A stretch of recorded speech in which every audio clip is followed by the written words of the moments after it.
We need peace, we choose freedom. We need peace, we choose freedom.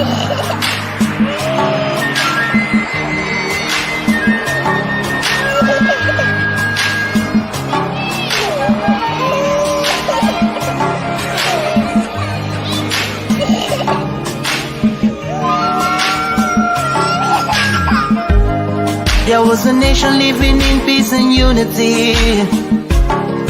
Yeah. They are people with love and harmony. Oh, yeah. They saw greatness rise up to its purity. With another people of different culture, a different heritage, biased and oppressive. Oh, I see. A nation from trigger of Africa, rising with strength and might and power. In due time, nobody gonna praise us. Rather, you all gonna embrace her. With your flag, with your flag, with your flag, with your flag. Oh, yeah. Let the tears of our mothers who lost their children be heard. Let the blood of our heroes speak from now till forever. Let the whole wide world know Biafra is our home.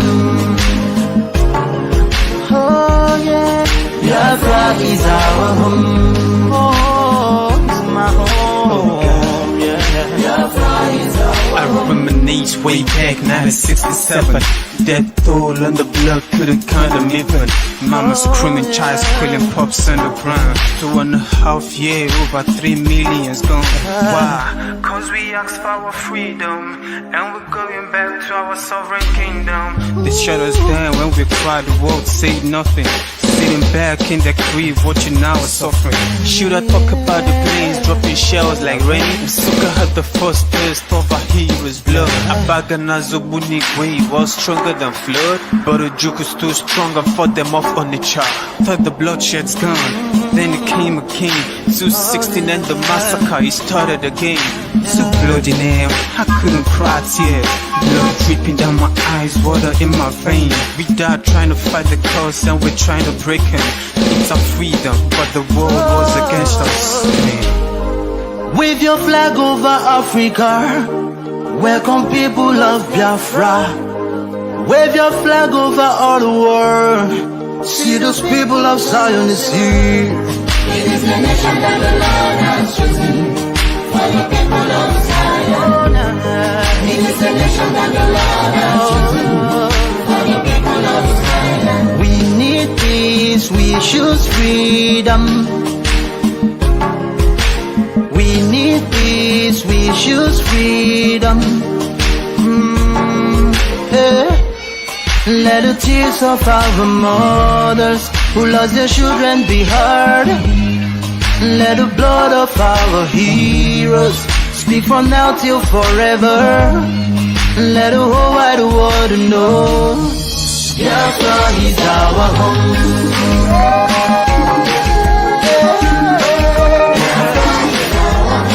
I see the rising sun from Africa. Oh, this is time of victory. Oh, yeah.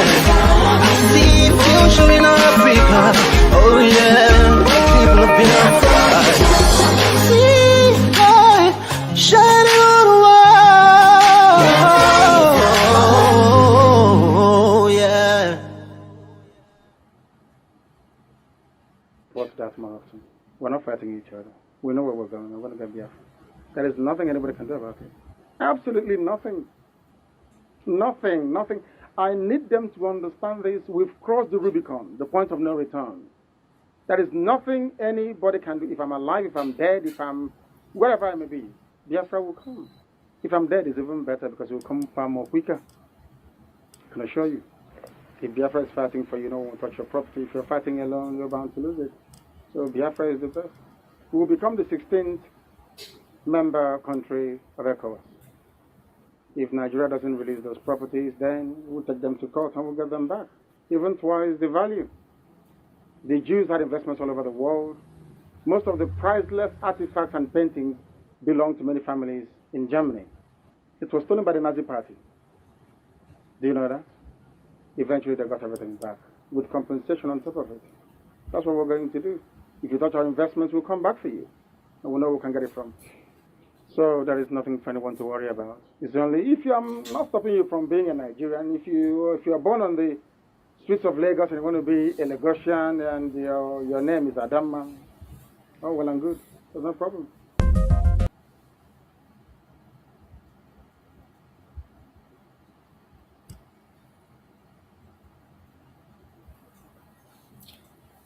Welcome, welcome, welcome. Thank you for joining us on this very evening program. I appreciate everyone that have connected wherever you are connecting from. It is another quick one. We are going to run a very quick one this evening. So tighten up your seatbelt, invite someone to join us. We can't do it alone. We can't do it alone. As you connect, you invite someone else to also connect so that we can reach to as many people as possible and continue to pass the message that need to be passed. So remember, today we were discussing about the insecurity in Nigeria, the role the Fulani weed and the government of Nigeria are playing.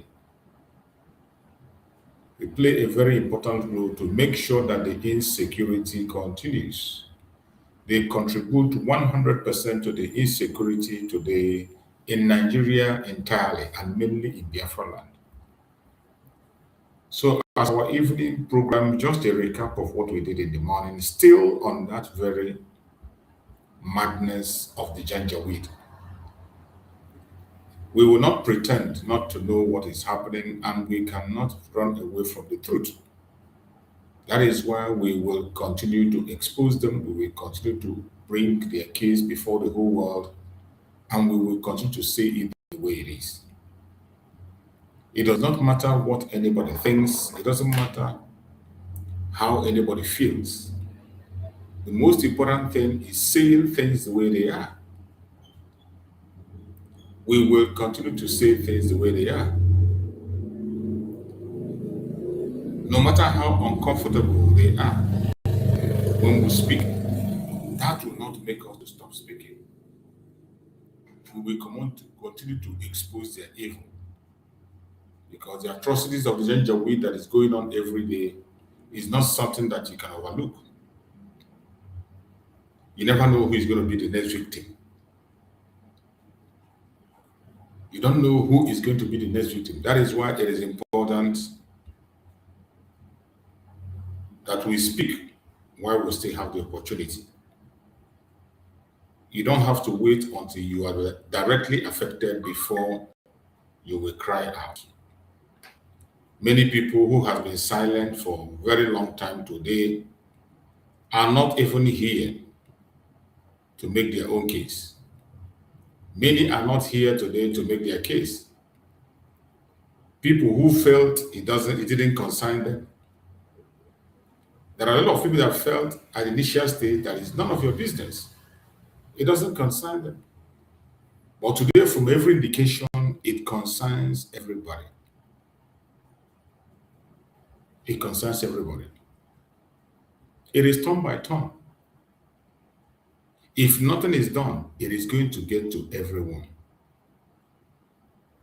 You know, for a long time, everybody felt that the chaos is in a very far place, there in the north. And you'll be thinking, oh, before it will get to southwest and then get to middle belt, southwest, get to Biafra Land, it's going to take a long time. But today, they are everywhere. And if you see the speed at which they are taking over territories, you will understand that the Afghanistan template is no longer a prediction. It is something that is happening as we speak. The day you wake up and hear that they have run over Abuja is coming. It's left for you either to pay attention or not to pay attention. It will not change what is going to happen. The only responsibility we have is to continue to speak whenever we can. Different people have different solutions. But one thing is clear. Nobody truly benefits when innocent blood is shed. Violence destroys communities. Violence destroys businesses. Violence destroys trust. Violence destroys future of the young people. That is what we see in the zoo. Today, many young people across Nigeria are frustrated. They feel unheard, they feel abandoned, they feel uncertain about tomorrow. And when frustration grows without solution, instability grows. That is why leaders at every level must be responsible. They must act responsibly. But unfortunately, when you go to their knees, you see that they are not ready to act responsibly. The leaders in the Zoological Republic does not know what it means to act responsibly. Government must ensure that every security operative follow the law and respect human rights. Is that the case? No, that is not the case in Nigeria. You saw the video I played in the morning where the security officer was threatening people and you think it's a joke. He will carry out his threat. And that is just one among many. There are so many of them that are ready to take life. There are so many of them that are ready to do anything to maintain the status quo of fraud, extortion. Whatever policy you put that's going to stop the extortion, they will fight it. And the civilians will be the ones to bear it. Authorities must investigate allegations of abuses transparently. Criminal attack against communities must be addressed decisively. Victims of violence deserve justice, regardless of ethnicity or religion. But in Nigeria, you must be of a special class, of a certain religion, of a certain region, before your case will be investigated. That is the situation in Nigeria. Justice must never be selective. Justice must never be selective. But in the contrafront called Nigeria, you and I know that justice is selective. Look at what Nnamdi is facing today. Not just in Nigeria, even across the world. Look at what Simon Ekpa is facing in Finland, where the prosecutor refused to admit his evidence. Injustice is being celebrated across the world, mainly in Nigeria. The value of human life does not change because of tribe. The value of human life does not change because of religion. Every innocent citizen deserves protection. But in Nigeria, it seems religion and tribe determines who will be protected and who will not be protected. For how long will we continue to accept that? To the international community, human rights organizations and global observers, many citizens want more attention focused on insecurity. That is what we want. Human rights concerns, and peace-building efforts across affected communities in Nigeria. When we call on the United Nations and international community, United States more especially, to intervene, that is the reason we are calling for the intervention. Because within the state of Nigeria, there is no justice. There is no human rights. And there is no effort to rebuild or rehabilitate those who are affected. The world must encourage dialogue. The world must encourage accountability. The world must encourage peaceful solutions. Just as the Biafrans are profiling peaceful solution, referendum. Why are you waiting until people die before you do something? Why are you waiting before? You were waiting for lives to be lost before you respond. And to all people listening today, please do not allow anger to consume you. Do not allow propaganda from any side to push you towards hatred. Do not celebrate violence. Do not target innocent people because of tribe or religion. This is what we have been saying all this while. But in Nigeria, people are targeted because of their tribe. People are targeted because of their religion. And the people that are perpetrating this evil, mainly the government itself. The government attack people, treat people differently based on their religion and their tribe.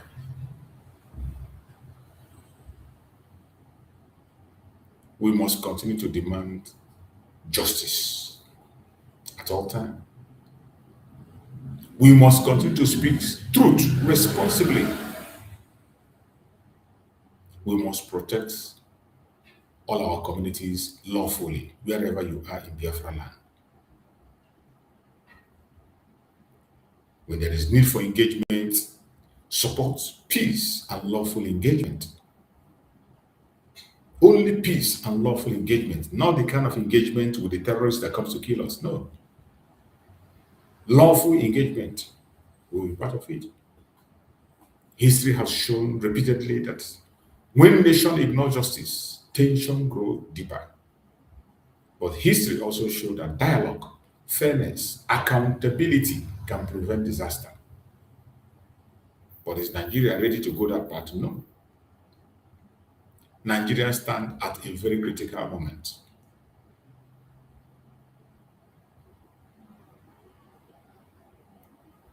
The country needs healing. But are they ready? Of course, no. The contraption called Nigeria needs justice. The country needs responsible leadership. The country needs security institution trusted by the people. The country needs honest conversation about fear, inequality, and national unity. But nobody is ready to engage in that. And above all, the zoological republic called Nigeria needs peace. But can you find peace in a system and structure that the British left? Never. You cannot. You cannot. So it is not about what you want. It is about what is obtainable. You see, that's why I always tell people, when you are talking about issues, when you're looking at problem, always consider the reality. Think about the reality on the ground. Don't just go and dwell on guesswork. Oh, they said this, they said that. Always remember the reality. Don't forget, because the reality will make you understand the right path to go and the true situation of things and the right decision to take. But when you are dwelling in falsehood and you refuse to acknowledge reality, it doesn't matter how sweet the story you are told sound. It doesn't matter how nice the information you are given is. Always confirm the reality, because your stories cannot change the reality. The reality will always be there, staring at you. So however you handle reality will determine if you're going to succeed or not.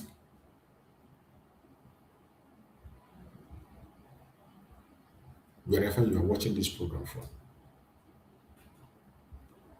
Before I end this broadcast today, I want to speak directly to every young person listening. Every young Biafran listening, wherever you are, including the genuine people in the contraction called Nigeria. Every young, genuine, innocent person listening. Do not lose hope completely. Do not surrender your humanity to anger. Use your voice wisely. Use your platform responsibly. Stand for justice without becoming consumed by hatred. This message mainly it is for the youth and those who call themselves one Nigerianists, more especially our Yorubas. I hope they will hear. Because the Biafrans, we are not against anybody, neither are we speaking out of hate. We are speaking out of necessity to save life, to save humanity. The future of any society depends on whether the next generation chooses wisdom or destruction. Answer it yourself. What is the youth in Nigeria today choosing? The Nigerian youth, what are they choosing? Go and check the kind of program they listen to, what they do, and how they respond to issues. See them on Twitter, what they are writing and what they are saying. Go to TikTok and see what they are saying and the kind of program they attend, where you find them. I will tell you the kind of youth they have in Nigeria. To every family mourning loved ones, lost to violence, insecurity, or conflict, our thoughts are with you. We know that many families are crying, just like the teacher that lost was beheaded. The wife is still crying for the cops to be brought home. A lot of people, those who have been detained illegally, our Supreme Nnamdi Kanu, Mazi Simon, so many other Biafrans in various detention that some you don't even know their name, some that you don't even know that they are there. To every family mourning loved ones, lost to violence. In this month of remembrance of our hero, our thoughts are with you. To every innocent citizen living in fear, may peace return to your communities and may peace return to your heart.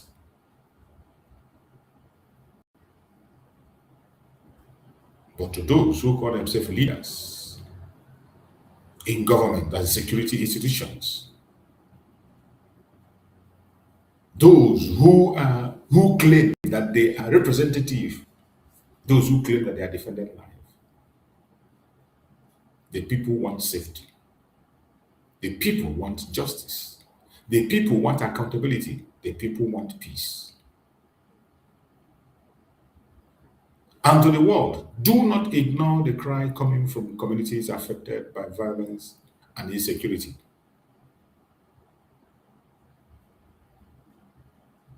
Do not keep silent. We will continue to cry and we will continue to call on the international community to intervene, include, more especially the United States of America. That intervention is needed. It is needed. We will continue to add our voice, no matter how difficult it is. We will continue to speak, even when they want to hear us. Even when they try to cage us, when they try to make us look small, we will continue to speak. We are not going to give up. We are not going to give up. And I urge you to be strong wherever you are. Be strong. Be strong. This solution is coming very soon. Ekpa is coming. Never give up. No matter what you see, no matter what you hear, never give up. Let us listen to this message that was delivered by our eternal leader, Dim Odumegwu. You know, we are in a very critical period of time. We are in the month of remembrance. So I want to play this very message from our eternal leader, Dim Odumegwu. Let us use it to reflect this evening before we go into their media to see what they have in their media. You know, recently Gowon launched his book filled with lies and propaganda. Even at his old age, as he's dying, he doesn't want to confess. Gowon doesn't want to clear his road even as he's dying. He wants to enter his grave with the blood of the innocent in his hand. He wants to leave behind atrocities, failure, crime for his generation unborn. But we'll never stop. Let us hear this message from our eternal leader, Dim Odumegwu, what he had to say as we proceed. But at the end of it, I don't want to go because those things are all, the tapes are available. The records are there. In fact, only about 2 weeks ago, I saw it set on the records again. The transcripts are available. But we talked about the Nigerian situation. And certainly, at the end, everybody says, oh, you tell them this, you did that. The fact was that our case was so clear that I actually believed at the end of Aburi that the problem was not the one, but probably some ambassadors in Lagos who were pressing for something else. Because we understood each other, we agreed on every single point. The drafting was, in fact, my chief secretary with 2 other chief secretaries from the other side. They said, no. And drafted, agreed, we looked at it, we agreed. General Lankra read over the whole report again to us and then asked us if we wanted to amend anything. No. At the end of all that, the position was so good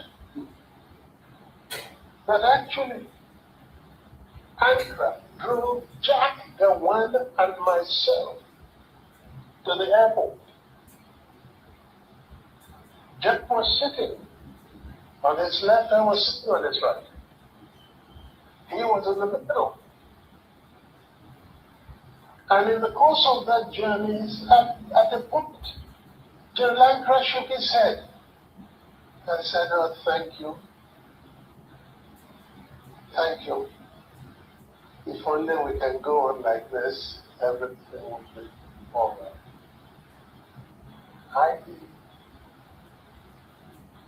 I was the one, as I do now from time to time, I go for the dramatic. Suddenly I picked up the one's hand, put it on Ankara's lap, brought my other hand and placed it on it. And I said, General Sir, hold us together, I want to say something. So General Ankara put his hand on top of the 2 hands. And I said, General, I want to assure you that I am totally satisfied with everything you said.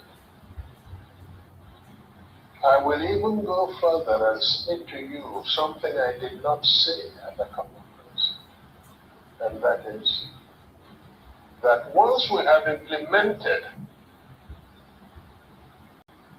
everything we have said, I would ask you for one favor and one favor only. And that would be to be the one to propose Jack Gawan as the head of state of Nigeria. It was a 2-day conference of peers and old mates, but its aftermath produced even further controversy. When we came back, Ojukwu did not go to make the statement he made first, virtually giving the impression that we've agreed for confederation to move apart, etc., which was really not exactly that. If I had the opportunity to make my broadcast in the first, because that was the agreement, not for him to make the broadcast first, then if I had committed myself to what he said, then there would not have been any problem. But he went and said certain things that certainly looked wrong, and therefore we saw in practically everything he did. I think it was for to play up to the gallery, not being sincere. At Aburi, yes, we agreed on area commands for the armed forces. At Aburi, we agreed that the police force will be decentralized. We agreed on this. Yes, we agreed. Even to show that we didn't separate at Aburi, we also agreed on certain revenue formula. That's what happened at Aburi. Aburi again, because I always end up, this sounds odd today, but I always end up saying I've been naive because I believed actually that would be the end. I'll confess to you, when I got back to it, oh yes, I had a party believing that probably the danger was over. That's what we thought. Until they then began to deny everything. It was the denial of Nigeria that made me publish the tapes of Aburi, because we had insisted that each one should have a set of tapes. Everybody talks about confederation. Go and look at the transcript. There is no time that the word confederation came from my lips. In protest, Aburi changed the title of head of state from Supreme Military Commander to Commander-in-Chief. Gave the regions control over internal affairs, and concurrence of each region was not required for any decision affecting the whole country.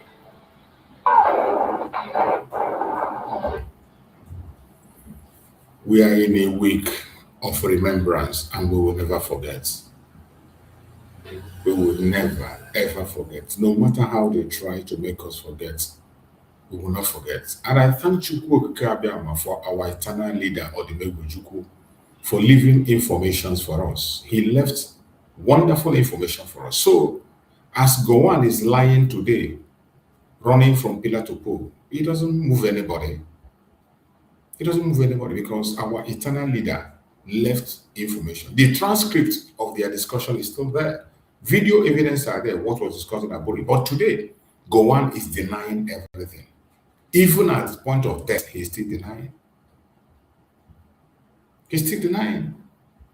But when our eternal leader was alive, he made many videos, but Gowon never came out to speak. He never spoke. He kept silent because he knew that the person who he went to Aburi with is still alive and has credible evidence with him. Transcript and video evidence of the discussion in Aburi. And I thank Chukwu Okike that he released many of them. But even as at that, Gowon is still lying. That is why today they are still busy destroying our houses in Biafra land. They are still busy using military to terrorize the Biafran people, killing our youths and our young men, burning our houses, destroying our properties. Till tomorrow, they are still doing it. The civil war has continued, never stopped. But we will never forget. 30th May, we are going to do our remembrance. We will never forget. Nnamdi Kanu helped us to keep the memory alive. They took him out and they gave him life sentence. Simon Ekpa took the battle and they used their international connections to remove him.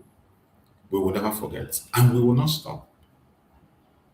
Wherever you are as a Biafran, you must stay strong and continue to fight on until we get to our destination. Very soon, we're going to get there. So, let us go to their media, as we do every day, to get some updates that is coming from their media. Or before we get to the media, I have to play certain videos for you to understand. The situation in Nigeria is a helpless one. The same thing we have done that made them to call us different kinds of names. They call us tribal bigots. They give us different kind of printable names. Today, many people have realized, and they are preaching the same thing even in their churches. we will never forget. I want us to listen to this. Let us listen to what this pastor is saying in his church for you to understand how serious the issues are. When other people say it, it is not a crime. But when a Biafra there says it, it becomes a criminal offense. How long shall we continue to live in fear in our own country? You treat people differently based on where they come from. You treat people differently based on who they are.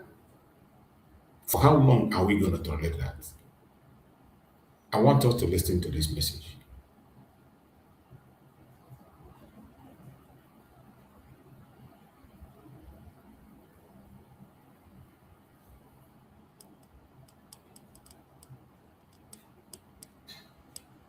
We cannot be coming to church and be afraid. No, I grew up in the barrack. I was a stubborn, notorious barrack boy. Now Jesus changed me, but it is still the body. If you mad, we too be mad. We don't look for trouble. But if you come my house, you can't find trouble. Before you kill anybody, we will kill ourselves. I'm not going to send prayer for you. If you like, say I'm not born again. I'm not going to reply you with prayer. I'm not going to reply. Which prayer? Prayer not to stop that kind of thing. We need to be thinking. Christians, shut up. Soldiers can't do everything. If we have 3 soldiers here, and God forbid, somebody comes, they run. You say, Holy Ghost fire. You know they work like that. Did you hear it? Awareness of self-defense. How can thief use barrow though? Somebody just carry barrow for your back. Say, your money. If you see say I barrow, what are you supposed to do? No citizen. Now there our Christianity come from. You know they see them. You know they see them. You know they see them. They defend prayer. You see what they do there, Bible? I leave the rest. For purpose of clarity, I'm not advocating for violence. I'm advocating for self-defense. The same thing we have been talking about, self-defense. This is what Mazi Nnamdi Kanu advocated for, our supreme leader. The same thing is what Mazi Simon Ekpa advocated for. Defend yourself because nobody is coming to defend you. But simply because it is the Biafran people that spoke about that self-defense, it becomes a crime. But when others say it, it is no crime. Now you get the message. I'm advocating for what? Self-defense. I know they look for trouble. But if you enter my house, don't look for trouble. Waiting, you don't look for. All these things that they do, I'm born again. I'm born again. I'm born again. When you come born again than Peter, what did Peter they do with sword around Jesus? Jesus knows here. He cut somebody here. We know they keep, but we they cut people here. If you don't hear one, when we cut one of your ear, you will hear one. They are seeing the church as a soft target because the church has become powerless, because our leaders have kept quiet and they have refused to talk tough. When you eat every leader that is representing us in this country in terms of Christianity, if you collect money from the back door for your silence, your children and children will suffer. You see? Your anointing will not stop this. You see? That is it. The awareness is growing. We started it and it will continue to grow. Nigeria is a failed state. The earlier you understand that, the better for you. The earlier you understand that the zoological republic of Nigeria is a failed state, the better for you. And if you think you can change anything, think again. You are joking. There's nothing you can change. The only thing you can do is to protect yourself. Make sure that you are alive to see when the Messiah will come. By the special grace of Chukwu, the Messiah must come. Redemption time must come. But pray hard so that you be alive then. Pray hard so that you'll be part of those who will survive. Because from the look of things, it is going to be tough. It is not going to be a child's play. The war is coming. The people we are up against, they don't care about you. They don't want to know how you feel. They don't give a damn about you. And I bet they are ready to take everybody down. whether you agree with them or not. They don't care. They do not care. That is why you must be very careful. Prepare yourself for what is coming. You must prepare yourself. Look at what is happening. In our own side, it is much more important and more difficult because the people that we are up against are the terrorists in uniform. Terrorists in uniform. They are the people that we are up against. And we will continue to face them head on. The recruited terrorists, they recruit them and they push them to our land. Are we going to allow that to happen? We're not going to allow it. We cannot gamble with our lives. That is when wherever you are, you must prepare yourself and stay strong. Prepare yourself. Don't allow their propaganda and their blackmail to get hold of you. Don't allow anybody to tell you otherwise. Look at the pastor telling his preaching self-defense in his church. And he said it clearly. Holy Ghost fire will not save you in that issue. Chukwu Okike Abiyama have given you the right to protect and defend yourself. It is in your hand to do that. If you refuse to defend yourself, you will face the consequence. You don't blame anybody.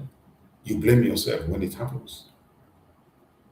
That is why it is very, very important that you prepare yourself. Today, the terrorists are being emboldened. The government is not ready to do anything. They are not even interested. Whether you are kidnapped or not, they are not interested. Their interest is in their policies. Their interest is somewhere else. They have nothing to do with you. So the earlier you understand the situation, the better for everybody. Because the Zoological Republic is not for you. It's not for me. You can continue to pretend as if you are part of it. They don't have any plan for you. And the earlier you understand this, the better. It is the masses against the politicians. I want us to watch this in their media. Let us see what they have in their media today. Because as always, we will go into their media, bring information from their media, share it, then you can compare and contrast with the reality on the ground. That is what we do every day, and we will go to do. Let us go to the Zoological Republic media and get the information on what they have in the news. Because most time, what they have in their news confirm everything we say on social media. Let's watch and hear what happened. In Nigeria, the presidency has dismissed viral claims that President Bola Ahmed Tinubu plans to rename Nigeria the United States of Nigeria and abolish Sharia law. The presidency called the reports total fabrications and a dubious plot by desperate politicians trying to manufacture a political crisis ahead of the 2027 general elections. The government is warning Nigerians to be vigilant against divisive fake news as the countdown to the polls intensifies. The Taliban has legalized child marriage in Afghanistan through a new family law approved by Supreme Leader Hibatullah Akhundzada. The regulation approves minimum age limits linking marriage eligibility directly to puberty. The law states that a virgin girl's silence after reaching puberty can be interpreted as consent.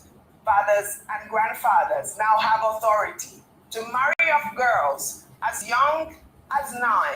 Over 100 Afghan and international human rights organizations have called for the law to be repealed, saying it violates the rights of women and children and legalizes forced marriages.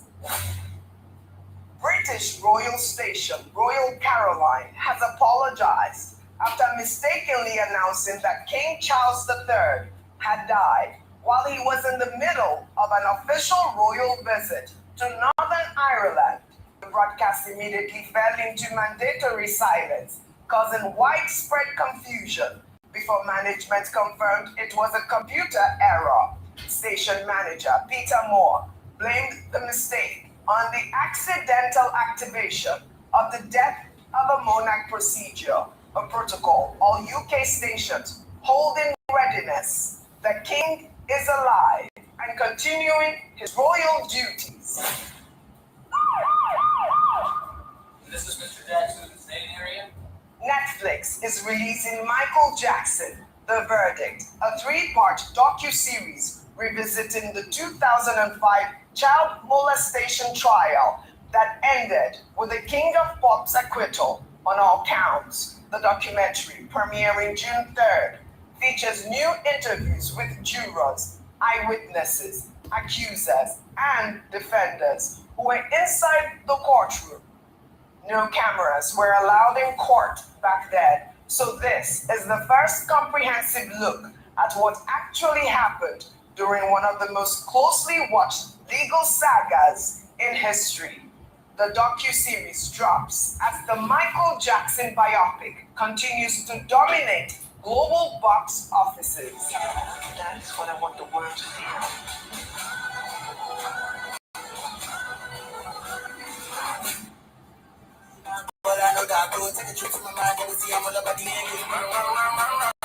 Finally, the sound of the World Cup is here. Nigerian Afrobeat superstar Rema has teamed up with Korean pop sensation Lisa and Brazilian singer Anitta for Goals, the official FIFA World Cup 2026 anthem, produced by Grammy-winning producer Zed Cooked. The song blends Afrobeats, K-pop, and Latin pop.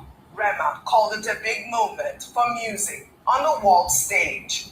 The trio will perform Goals live for the first time at the FIFA World Cup 2026 opening ceremony on June 12th at the Los Angeles Stadium. Nigeria continues to dominate global music.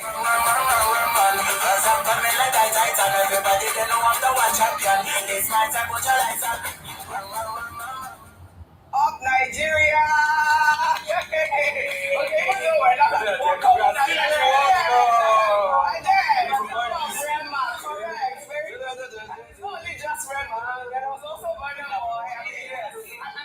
You're feeling the jam, right? Please let us know if you're feeling the jam. And very soon we're going to have Rufai Jazz. Rufai on fire! How are you this one? You know what is allowed? Why? Because what? It's Friday. TGIF. Good morning now. Good morning, my OGGs. Only you. After you, like you. Good morning, our international correspondent. How are you this morning? You look lovely. Don't let these people, actually corrupt you. Yeah. Because I'm nothing for your mommy.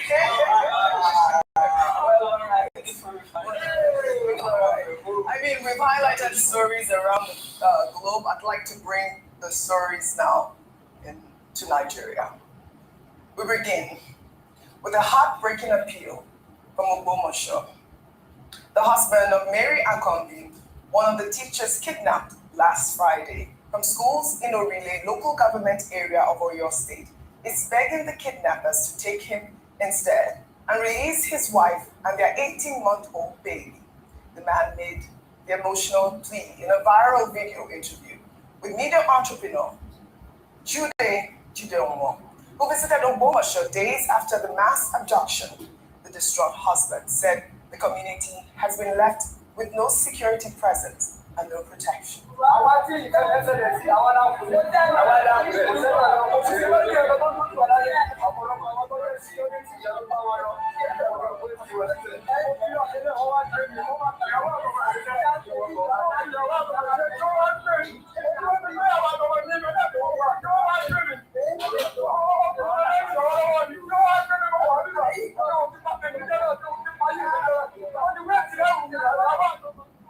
Can't imagine what this man is going through.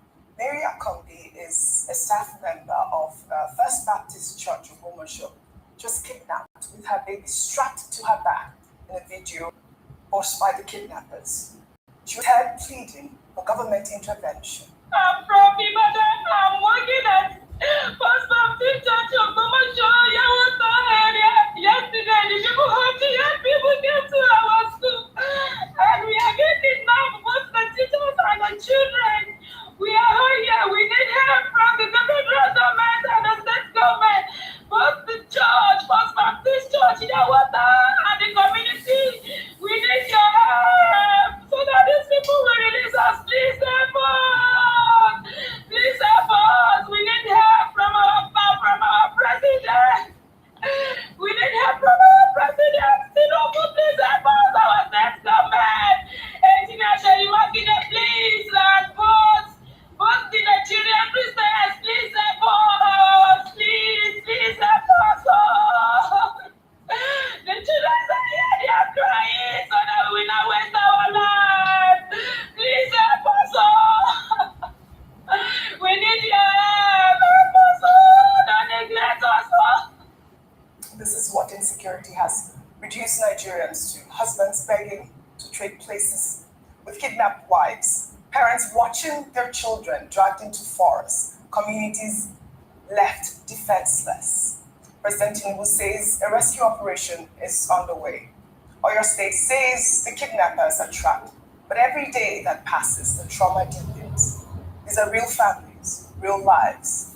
They are waiting, and if let me, my heart is broken. Honestly, it's so difficult to watch these stories because you're expected as journalists to consume the most heinous things and put it back out. So it's very difficult to watch, to listen to what that lady had to say. But really, this is a call on the government, as she said, right?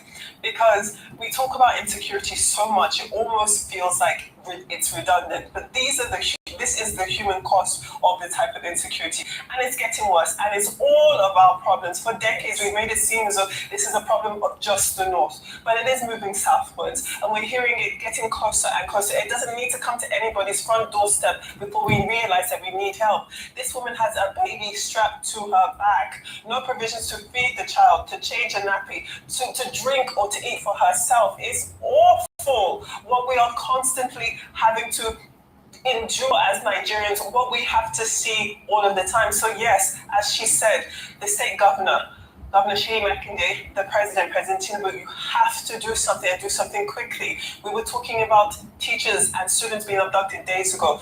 Now we are hearing that while rescue operations are still ongoing, more people are still vulnerable. It is awful what is happening, and ultimately they need to be brought home as quickly and as safely as possible. Absolutely. Just to chime in quickly, Governor Sheyi Makinde has been relatively proactive. He signed an executive order that's supposed to regulate some of the local vigilantes and associations so that they can actually be able to operate within the ambit of the law to secure the state, because it's now gone beyond police, it's gone beyond army. But the DHQ has also made a statement on the Oyo kidnappings, and they've said that these kidnappings are as a result of what we've spoken about daily here, which is that the JAS terrorists that are being attacked in other parts of the country, we know all the airstrikes that have been going on and all the other operations the military has going on, those people are running away. And where are they running away to? They're coming south. So everybody has to be prepared. Every state, every region, nobody is immune to this. The moment you relax is the moment they sneak in. Now, lastly on the children, we have a Safe Schools initiative, and it's so sad that it's only now that some of the Southwest states are now reported to be kicking it into action. We can't be reactive. There's so many solutions that exist in paper or in policy to a lot of the challenges that we face here in Nigeria. But more often than not, we wait for calamity to knock at our door before we remember that, we actually had a solution for this. Let's quickly put it into action. But late is better than never. So I hope those Safe Schools initiatives are rolled out. I believe the most recent person to make a commitment to ensure that it's rolled out is Governor Adeleke of Osun State. He said he's going to ensure, and I hope that all other states now take safe school initiatives seriously, because the Union of Teachers is threatening to strike, because now it seems being a teacher is now an existential threat. I mean, how can being a teacher become one of the riskiest career choices rather? Yeah, it makes no sense whatsoever. In fact, a few years ago, the world donated $13 million to Nigeria for this Safe School initiative.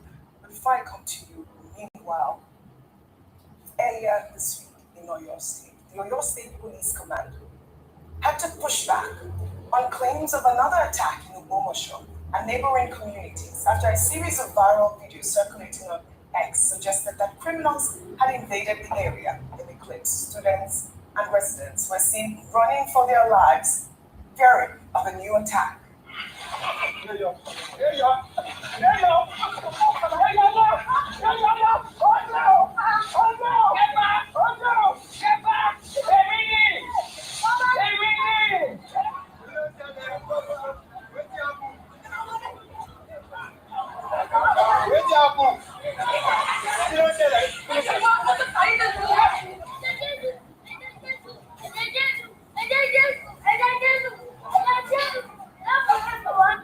Yes, the young child saying Ede Jesus. Jesus, meaning blood of Jesus. Do you know what sort of trauma this young child is scarred for life? But in a statement on Tuesday, the police said altercation heightened suspicion within the school, leading students to spread unverified claims. The police called on the public, especially young people, on social media to be cautious when sharing or amplified unconfirmed reports that have not been cleared by security officials. Obviously, there was panic in the air because just hours before that incident, their colleagues were attacked and abducted. Their family members are still in captivity as we speak. We also saw the gruesome murder of Michael. I mean, a teacher's life. What is a teacher's life worth? It's worth nothing. The life of every Nigerian is worth nothing to the government. And that's what it shows. The only lives that are worth something, maybe it's the life of a current serving politician in a high position that has access to police and guard. You and I, our lives are worth nothing. The day we understand that, maybe it will help us appreciate things better. You were saying in that report that when people should verify from the security agents when things like this have been shared. But with due respect, I'm sorry, the security agents have not shown themselves as a trusted arbiter in all of this. And it's sad to say. Vimbai, you said something just now that the DHQ said these are the terrorists that were chased away. Was it not the same military authority that said that there are no terrorist bases in the southwest? So the argument, the release is ultimately saying that, well, they are not based, but there are people who are in transit. That's not holding brief, but that's what they not terrorists. So now they've now corrected themselves that they're terrorists. JAS terrorists. Yeah. But formerly they said they are not terrorists based, that they are not terrorists in the southwest. So you just see what a security authority in the space of a week has just contradicted itself. But if it's just this crack that talks about how soldiers are suffering, they were incarcerated. By the way, we're happy it's out now. So you can see, who are the people do we want to respect? But we'll still support them because things will have been way worse. So we appreciate the service of the good ones amongst them. Oji, you talked about $30 million being raised for Safe School Initiative. This will excite you. As of 2021, Sarah had to probe missing $30 million Safe School money. Right? They wrote a letter to Buhari. The question is, they should show us what they did with the Safe School $30 million.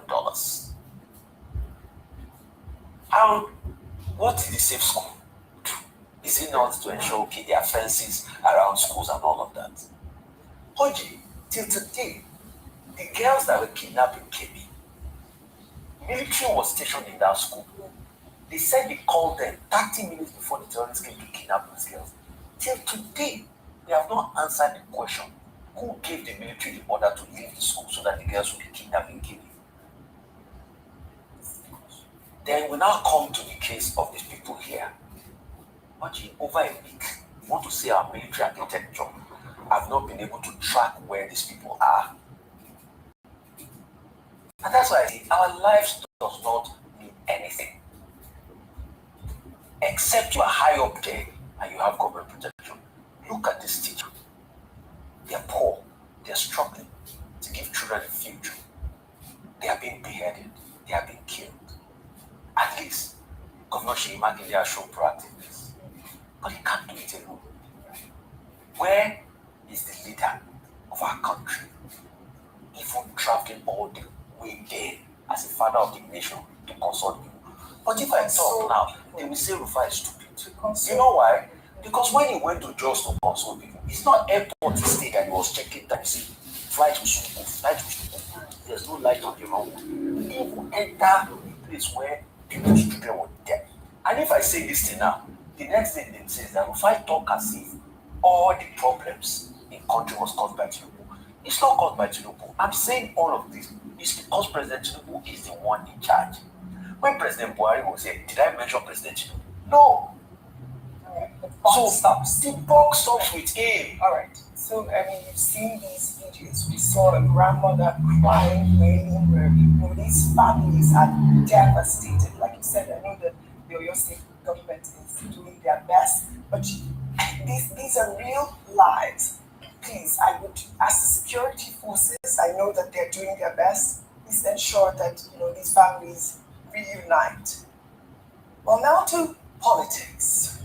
We're seeing more videos of irregular vote counting during the APC primaries in a new clip, which appeared on Thursday. An election official at Akwa Ibom is seen counting people as 10, 11, and 12 before jumping to 1,000. Let's take a look. 2, 3, 4, 5, 6, 7, 8, 9, 10, 11, 12, 1,000,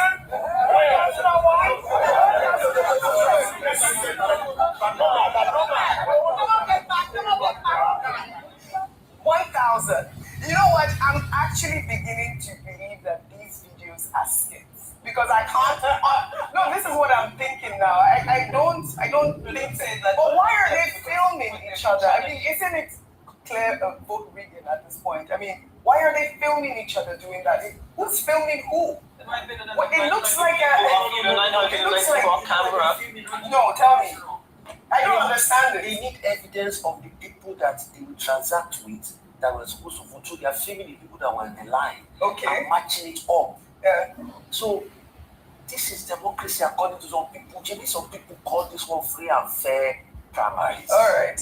It's free and fair. This is free. It doesn't get freer than this. Right. Competitive in history. It's the most competitive in history, Oji. All right. It can't get better than this. Because you saw what, Oji. This has become the standard. All right. That's democracy in action. This is just really strange. But, they say that this is the House of Representatives elections. But, the counting of results has been ongoing across various parts of the state.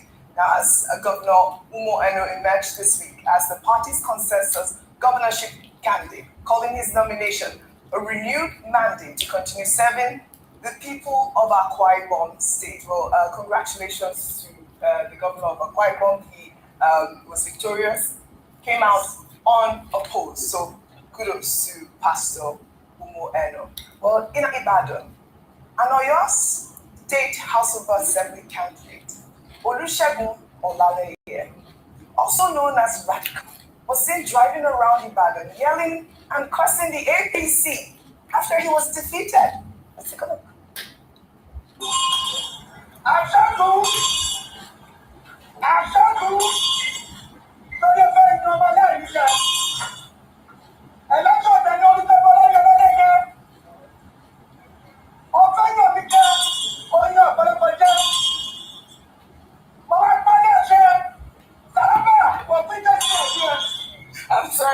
Adefemi, this is not a gallant loser.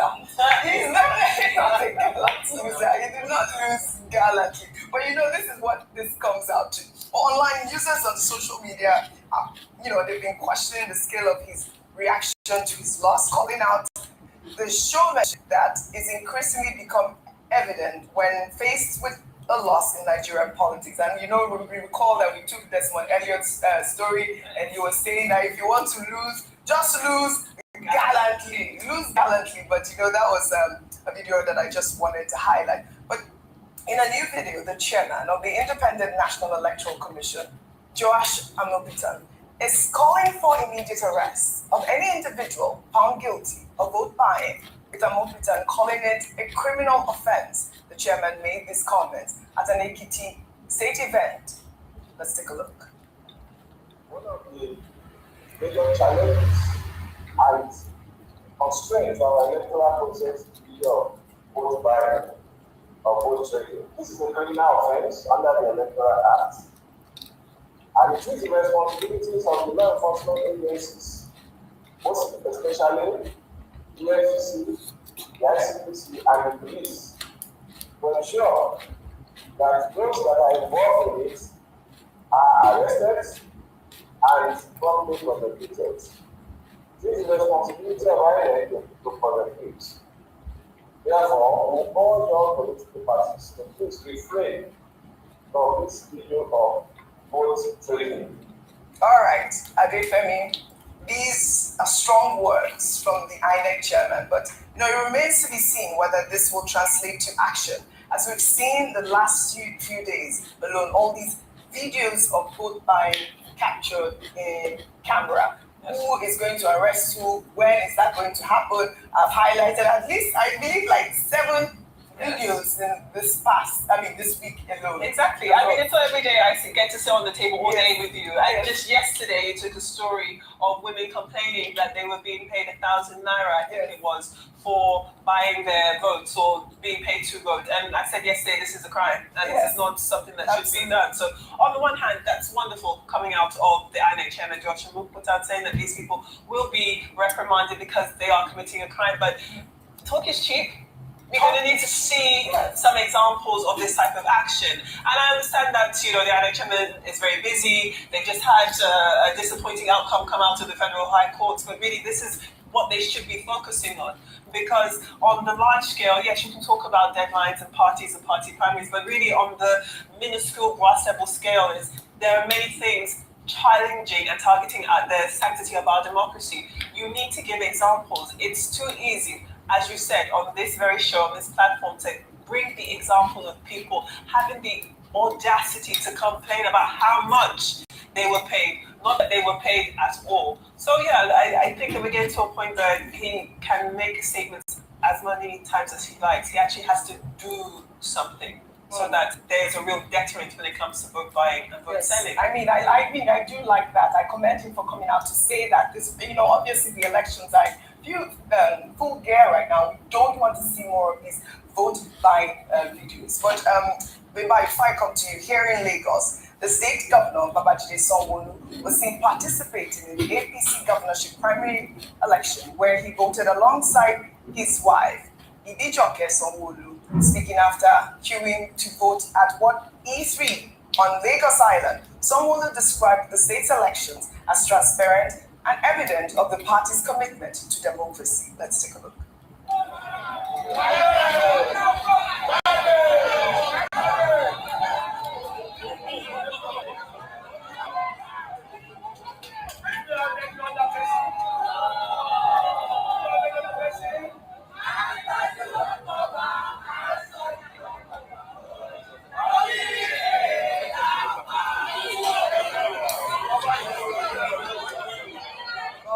People online have commended this move by the governor, calling it leading by example, even at grassroots level.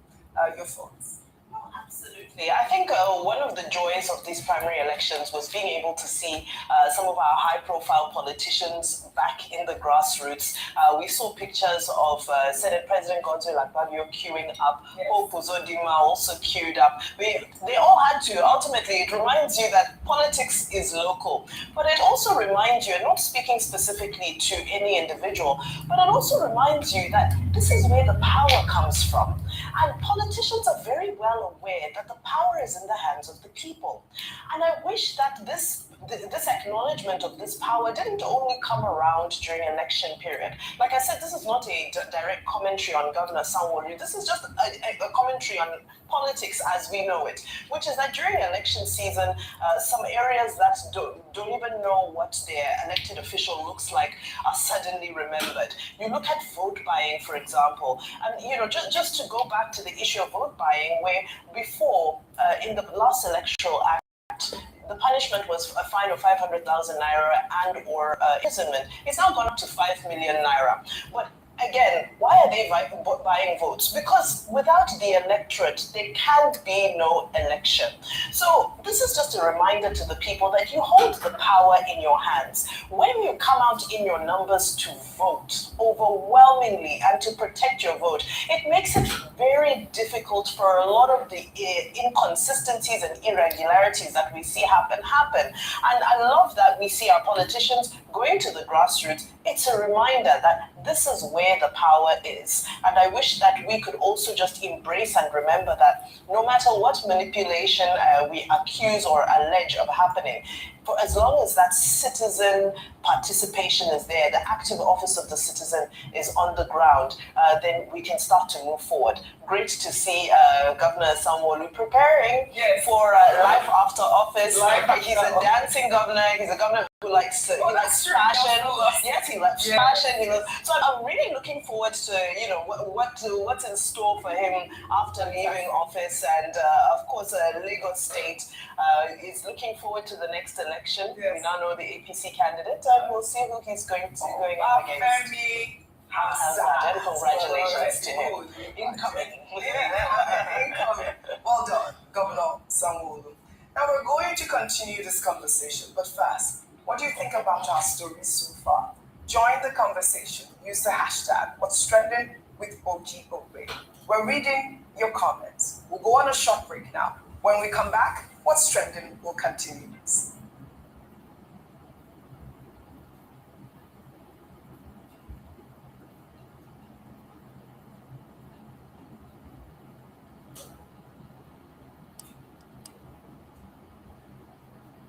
After posting a video threatening to shoot and kill anyone who records him while on duty.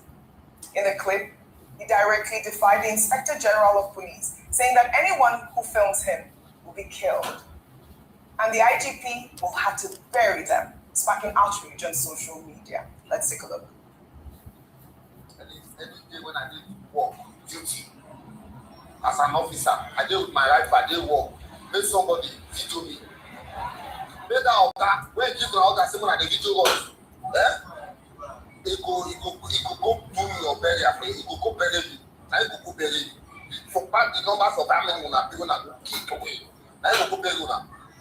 Allah, uniform, and all buy nothing of it for, now fit do anything. And no accountability for us, for any life. Who died to wake up with this one died the way just come in now. They try to amend things. They help people. All my body now bullet show, gunshot, my Fulani. You took about 4 lives. This is a gunshot. They burn anybody well. Just carry your camera. Watch me well. Carry your camera. Come around anywhere they want to come mistake with you. If don't do, I'll clear everybody down. Your full boss. Anywhere, if except person don't stand near you when they do, I'll clear everybody down. So you know what? Following the outreach, the officer posted another video on Thursday, apologizing to Nigerians. In the apology video, he claimed his threatening remarks were made out of anger and frustration over the suffering police officers face every day. I've been pushing the video since updates from time. It doesn't go viral. But the one I'm making yesterday now, it don't push. Because I don't hear say I say this. No. I doesn't mean it like that. I only annoyed for people. Actually, you can video us, you can video a policeman. But it's not now that anybody can just come from anywhere. Started videoing somebody is on duty. Even some policemen sitting on their own, they will go there and be videoing them. They have taken it beyond that for us. If we will make the policemen not to work active, because they were supposed to work active, go to fear, say they don't video, they don't do this. Anything can happen. I don't collect bread. We don't get 17. We don't get 17. Now let me survive. I'm a bit too of that survivor. Let's survive the operation. So not be say at the talk with now vaccination because of the way other people don't do, when they take correction, not be say you just see policeman they give video now. You wanna forgive me. Yeah? You are offended to now brother, I'm gonna forgive me. Fine. These videos have fired up the public, resurfacing conversations around police brutality. And they're coming just weeks after a federal high court ruling in March 2026 explicitly affirmed Nigerians' constitutional right to film police officers carrying out their duties in public spaces. So Isokwe didn't just threaten citizens, he openly defied a court ruling and his own Inspector General of Police, even though he apologized. Isokwe, take your apology back. Your apology without what nonsense. What rubbish do we even have in this country? You threatened all of us, Nigerians. You say we have no right to video you. Now you're trying to apologize, and you couldn't even apologize properly. You're trying to make a joke. What stupid, nonsensical justification. So you think Nigerians will just bring out their phone and video you when you're not doing something bad? If you are truly a good official and they are videoing you and you are doing something good, it will reflect. It's even a promotion for the good work. I have seen police officers that people have celebrated, that they videoed and said, oh, this man is an exceptional man. He saved us, he helped us. And people even crowdfunded for them. But it's only when they are doing something bad, they don't want people to video them. Somewhere, your apology does not hold water. We know police are not being treated properly. We speak for the police, we speak for the army. When Justice Christ spoke for the army, they jailed him. Some people have even suffered for speaking for those in office. They are good police officers, but you don't reflect a very good one. Your IG said something, people have the right to video. Yeah. By law, by default, are you not even supposed to wear camera badge on you so that you'll be able to show your conduct? This is it. To evaluate you.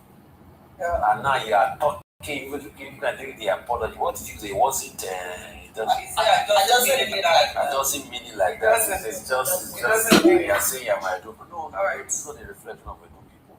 You must set people aright. Because if you are doing something good, that's the way we broadcast it to the world. Absolutely. I mean, because you have something to hide. So have your apology.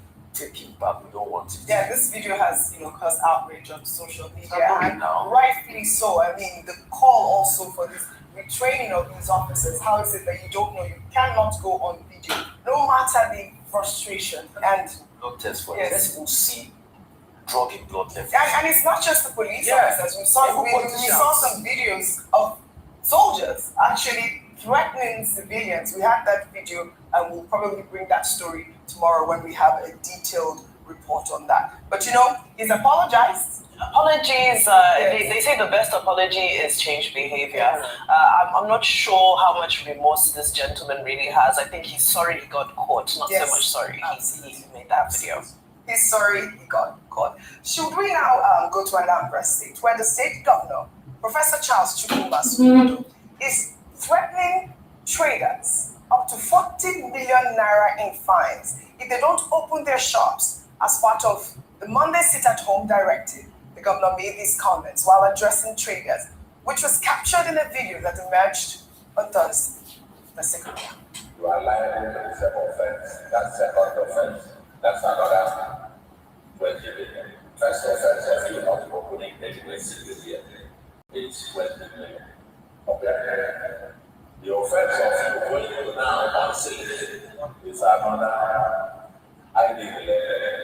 All right, the governor of Anambra State has been in the news lately. We've seen a story this week where I believe it was the Punch that reported that he had banned burials, and the government of Anambra State debunked that story as well. But I don't know your thoughts on this actual, sit at home, which we've been saying that private business owners have a right to either sit at home or not sit at home if they choose to. I know it's a sensitive topic, but according to the governor, the purposes of these steep taxes is to ensure trading is ongoing to boost the state's economy. The sit-at-home order began in 2021 by the leader of the indigenous peoples of Biafra, Nnamdi Kanu, which led to the periodic closing of markets, schools, and transport. Till today, some residents avoid public spaces out of fear of violence. A quick comment, Adefemi, really quick.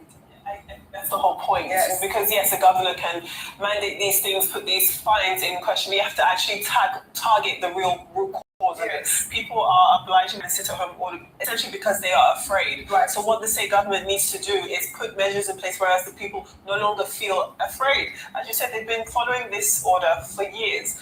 Not primarily or solely out of allegiance to Nnamdi Kanu or to IPOB, whether or not that's the case is almost secondary, but the vast majority of people are adhering to the sit-at-home order because they are afraid of any reprisal attacks should they do so. So I think what the state governor should do is put more effort into making the people feel safe to come outside. All right, fantastic, well said.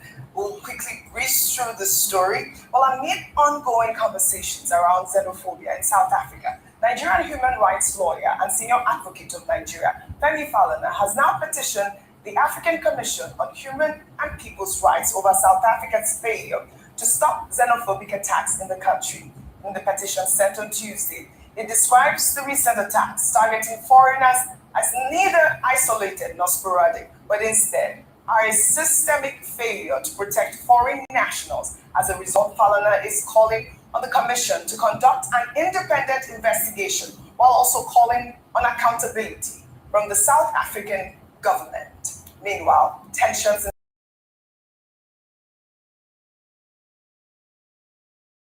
confronting South Africans in the middle of the street. Let's take a look.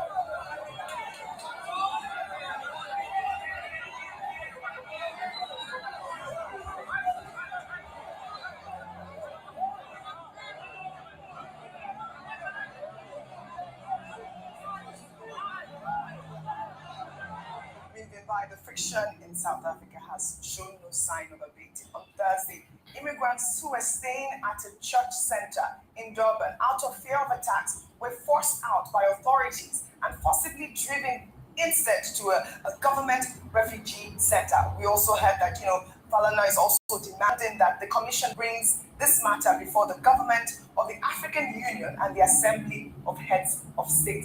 Like I said, this is not slowing down. That instance in Durban, at some point, those immigrants also went to the police station to seek shelter, and they were turned back from the police station as well. Some countries have started repatriating people. We spoke earlier about Ghana, which had scheduled a flight for Ghanaians who felt that their lives were in danger in South Africa to go back home. And they've even created welcome home packages for them, including financial packages. They said they would assist them with getting jobs and just, a soft landing. Guess what, OG? Only one person showed up for the flight.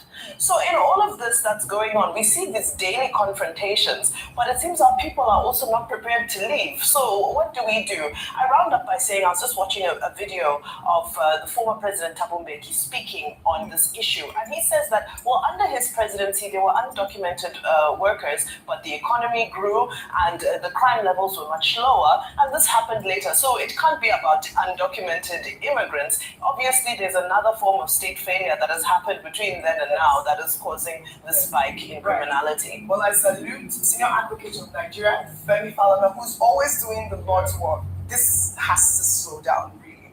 Well, can we take some uplifting stories? Yes. Now to fashion. The Nigerian fashion industry is celebrating one of its most iconic figures, Tiffany Amber, founder and CEO, Bolake Akindele, who has officially taken the helm of the Kwara Garment Factory in Ilorin as the private sector operator of one of Nigeria's most advanced industrial apparel manufacturing facilities.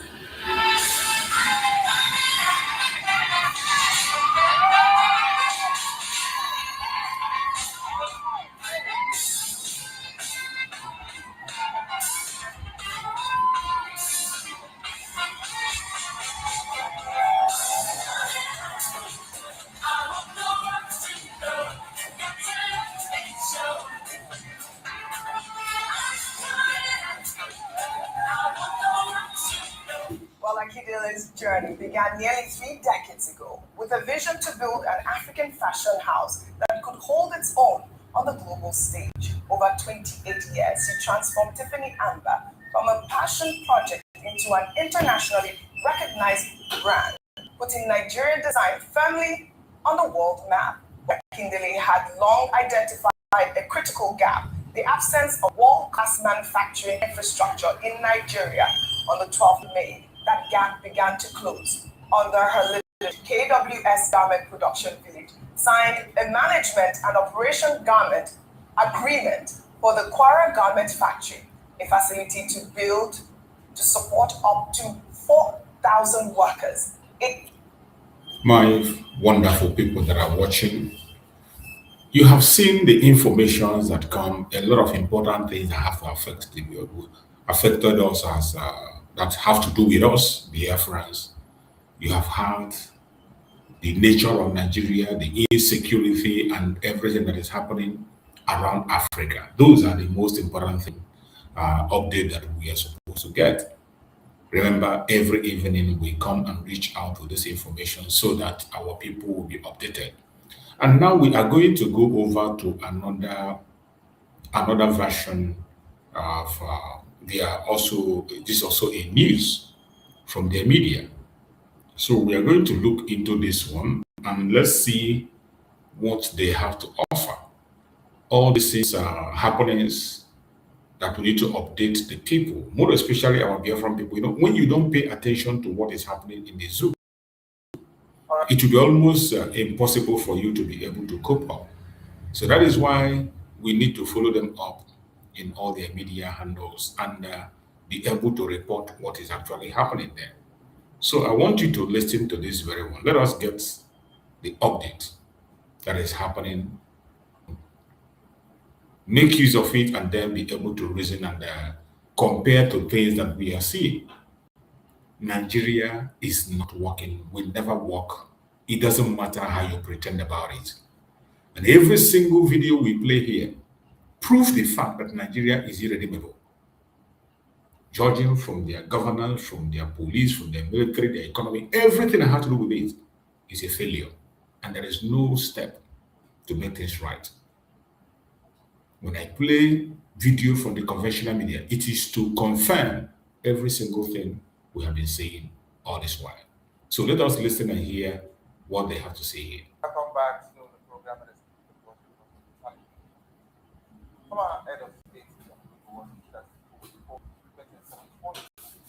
saying Nigeria did not fall under my watch and its present company. The country still will not fall despite current measures.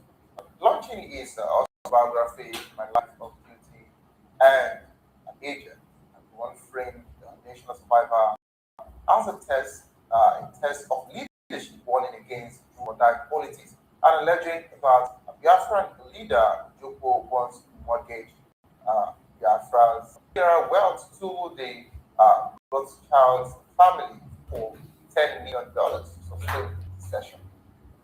And of course, same particular conversation making rounds for some hours now, and away from that particular one, Article lobby is echoed for one's resilience team, but from an opposition and telling the Tinubu government it cannot break Nigeria into a single party dictatorship.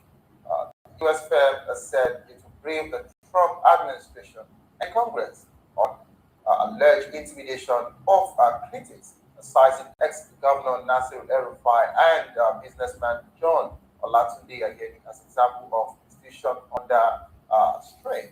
And meanwhile, Jonathan is being declared today as the sole 27 PDP aspirant by the Kabiru Turaki-led faction. This actually linked Gowon's oath to a present challenge.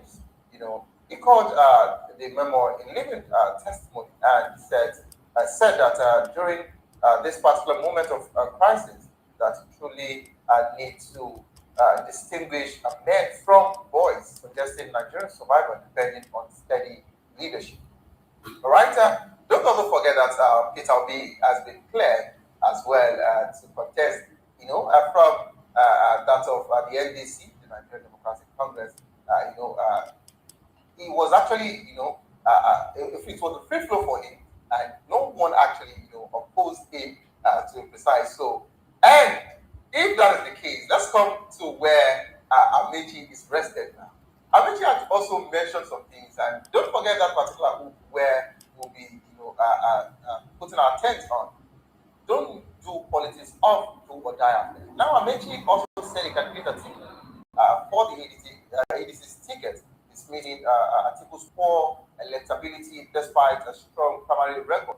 He also called Tinubu tribalist and argues that he, Atiku or Obi, will govern better, adding that the May 25 ADC primary will be another test of whether Nigeria's democracy holds. This is between him and Atiku and, of course, every other person in the 2027 political fray. When I'm being joined, I'll be by Mr. David Franco, he's a reporter and political analyst.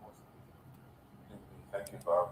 And of course, I will also be joined by Mr. Kundaya Noma, a social and political commentator. Welcome, both. All right, let me pick it up from you, Mr. David. Go on.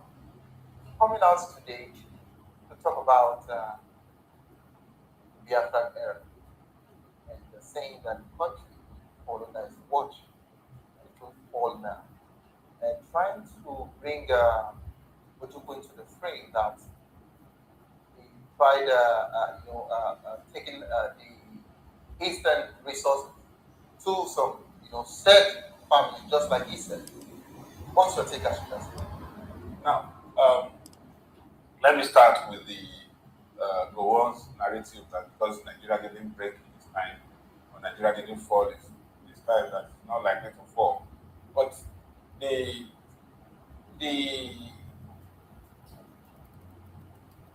outlook of the country at that time, the indices at that time, the pages that existed at that time is not what is present today. Before the Civil War, we were just coming out of regional government to have states, the regions balkanized. And so the fault lines were not apparent at that time. And so there was this still, the vestiges of the regional era, which ended with the January 15, 1966 coup, was still not really on ground. So, at the creation of 12 states, the western region was balkanized and the severed Midwest, which is now Edo and Delta, from the West. And some other states were also created. Now, at that time, the Igbo man, the Yoruba man, the Hausa man, despite the bitterness of the war, they still could find means of relating to each other without deep-seated animosity and fear amongst these groups. But it's not the same thing as today. Today, the Yoruba man is considered an enemy to an Igbo man. The Igbo man is an enemy to a Yoruba man. The Hausas are seen from the corner of our eyes as Southerners, as being too pompous and, breathing down our necks through the terrorists, the bandits, and kidnappers. So, a lot has happened between when the war ended 56 years ago and now. The war was between 1967 and 1970. And so after the war, a lot of things had happened. There was further creation of state to 19, from 19 to 21, and today we have 36 states.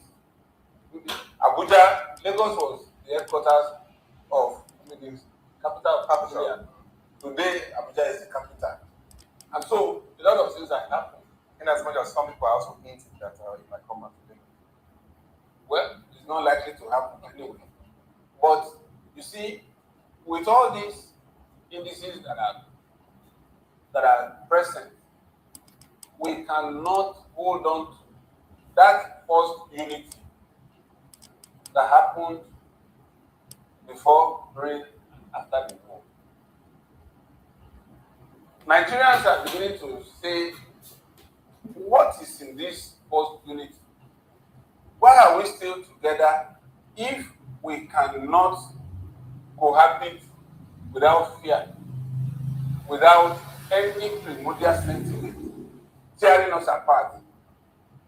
And so, I just hope that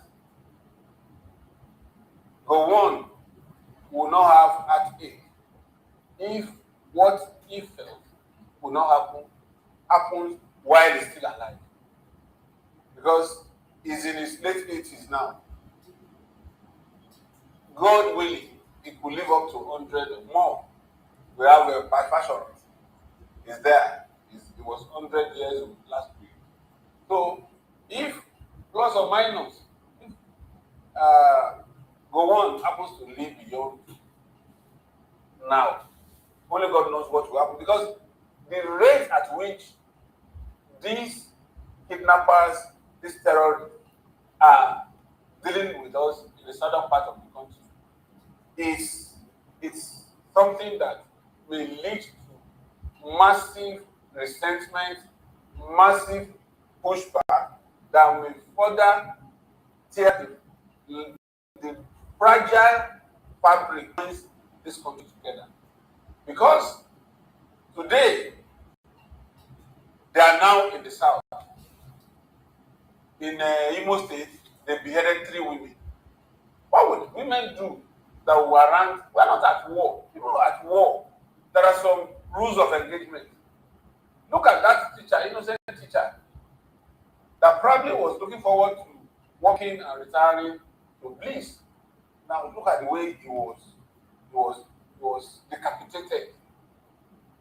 And imagine how those children will live for the rest of their lives, those who are in captivity, and saw that gory incident happen right before them. I'm sure that it will take, if they are finally rescued, it will take months of psychotherapy for them to be able to cope with what they have experienced in the last 5 days or so. So, it could be, for me, I consider it as wishful thinking. That Gowon says, Nigeria, he cannot even force all these things on. Okay. Now, I understand that you've actually touched, different parts of this conversation, but there is one you've not. In as much as I don't know if you saw the video of Sheikh Gumi 3 days ago, yes, sir, where he said that the bandits are going nowhere.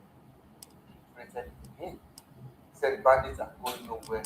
We learn to live, with them, and we learn to live because we are with us. Yeah. We actually saw that video. Yes, I saw it. Made rounds, and I'm just surprised. In some other time, he wouldn't officially, publicly, make such assertions, and the government will just allow you to keep, moving around. But sir, I'd like you to respond to that of, the Biafra revelation that, Gowon mentioned before I come to Mr. Lawal. One alleges that Ojukwu mortgaged a Biafra million towards a child family. How significant is this claim? Or at least writing civil war history? And what evidence would be needed? Some of us were just being winning over our mother's family ring plan. I was just about 6 years old. when we won't do it. So we may not know the veracity. And I'm sure that in the days ahead, a lot of people will react to such statement. And I'm sure that a lot of people, I'm even eager to get a hold of that copy, read, and then be able to have informed commentary on the book. But this one that has been extracted, $10 million in exchange for mineral resources. If it is true, it is also legitimate war. That's why they say all is fair in war.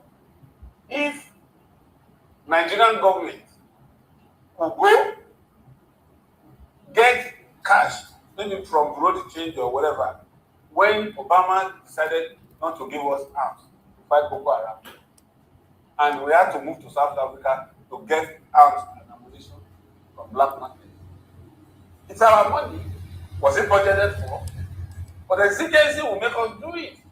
So if Ojukwu, prosecuting a war that he wants to win, decides to use that particular fund, that mineral resource, after all, it's owned by them, to use it to prosecute that war for an expected end, then I don't think anything is wrong in Ojukwu using his resources to prosecute a war for his own people at that time. The exigency, don't forget the fact that some of us are now, we were in the federal side.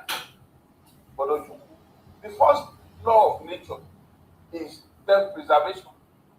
And in the course of preserving yourself, you use what you have to get what you want. The Biafrans are not complaining that they use their resources to prosecute a war. So why is a war? How much did we spend during the war? Was it budgeted? Was it anticipated? But the federal government had to spend. Are we sure that if we go to the flip side of the story, that Gowon didn't borrow money? And what was the collateral used to borrow money to prosecute the war? The Russians were supplying arms and ammunition. The West were supplying arms and ammunition for us to be able to have that war. You know? And so, what are we talking about? It shouldn't be an issue at all. It shouldn't be an issue for this cause. Okay. You see, when I say Gowon will die a very painful death, just like Mazi Samareko said that Chukwu Okikadon will keep him until he sees this Biafra that he will also want to survive That man is unrepentant idiot. Unrepentant idiot. And he is going to die a painful death. Even at his old age, he doesn't want to repent. After lying, things he could not say when our eternal leader was alive. He could not offer interview. He could not speak anywhere. And today he's coming to make accusation against our eternal leader. And just like this man said, who cares if he use our money, resources to borrow money, to prosecute a war? And then what? What business of yours is that? If Ojukwu sold our resources and collected money for that, what business of yours is that? The whole world, the entire world knew that the father of Ojukwu was the richest man in Africa then. The richest man, a man that was able to borrow Nigeria a vehicle to entertain the queen when she came. So when these idiots that will die a painful death begin to accuse our eternal leader, now you see, that is how they roll. This is the nonsense he wrote on his book. After how many years our eternal leader wrote his book, offered interview, have many video interview that he offered. But today, in the absence of our eternal leader, you want to tell a lie. A lie that we have scripts and evidence against. This same Gowon was an idiot who stole Nigerian money and ran to Britain. Gowon stole Nigerian money and ran to Britain after he was overthrown. And you have the guts to accuse our eternal leader, who was trying to protect his people and defend his people, of using the money. This is unbelievable. This is unbelievable. This man, I don't know. God, I don't know the kind of hell. I don't know the type of hell Chukwu Okikadon will prepare for you.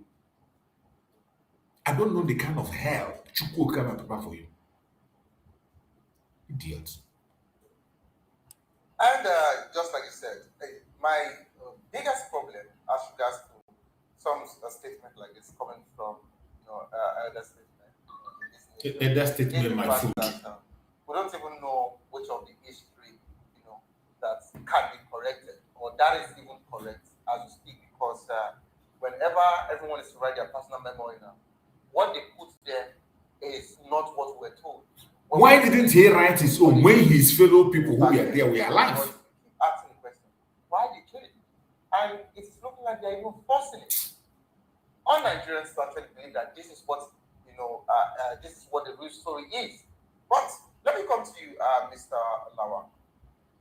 You actually heard what Gowon said as regards to do or die, and it is looking like one now with everyone in the fray now. We have the ruling party, President Clement Tinubu, we have Atiku Abubakar, we have Nnamdi, we have Peter Obi, we also have our President Jonathan. All of them now saying that they want to contest for the highest seat in the land. And they didn't stop there, of course, in as much as we still touch every other person in the conversation. Atiku paid the lobbies company to make his name very public. And it didn't stop there. Now he has actually told his lobbyists, and that particular US lobbyist firm has accused Tinubu's government of a single party dictatorship, and not only that, that they will be briefing the Congress and Donald Trump. I don't know how effective can external lobbies, be in shaping Nigerians at 2027 Nigerian election. Would they really have, power over our own election here? External lobbies have influence in the election. So I'm listening why. You remember a lot of things that happened during the time of the Trump election. They said Russia has it. So it happens like that. There are ways by which you do this influence. You pay people who speak narration to certain people who have influences, and then the narration spreads to their members, and then the decision to vote will now be influenced. So it can happen again. It happens even in the military time. So are you saying that the lobbies would actually make 2027 a political, a wave to change based on what the US will be doing? Is that what you're saying? Are they going to overturn results? No, are they going to come? How would they do it? No, it's not to change the election. See, it's not to overturn. I just want to know. No, how would they come in? It's not about overturning. It's about influencing the powers that be. The people who have influence in your system. They influence their mind, either against you or for you. Because nobody is an island, no matter how mathematical you are. You can't do everything alone. You still need people. You still send people an errand. You still commit people to some functions. And then these people they have the right to betray you. They have the right to either follow you or betray you. Why you trust them along the line, it changed. Remember the case of Awolowo during their time. Awolowo, Zeke, and Baba Iwa. Sadano, you see how the whole thing changed. So that is what they call influencers. They influence the people who have decisions among people. There are some people in which people will simply follow them, whatever they say. So if they tell you this is what you need to do, you see people without thinking, you just follow them like that. These are people they speak to, and then it can influence the majority, and then discover that you know what people at your back. So that's why everybody is all over the world, including across the board, whether military, government, whether civilian, when people recently got across. Now, coming to the issue of the Gowon thing, what he said is his fear. I don't think it's an assurance. It's a fear. It's like indirectly talking to Nigerian powerful politicians and influencers that be careful. This thing might fall your hands. That's what I believe he's trying to say. That's what you think? Yeah, because what we have now is not like Mr. Fanimo said. It's not like what it was then. Then we have one common end. We all have focus on what you know. Among themselves, they do things and things. But they have one common, that is, you want to get the white out. They have a common front, and it seems to want to move together. But now we are totally disorganized. The middle belt wants to stand there. I even wonder how did they come to be called North Central? Because it's only here that I see North at the outskirts of a place.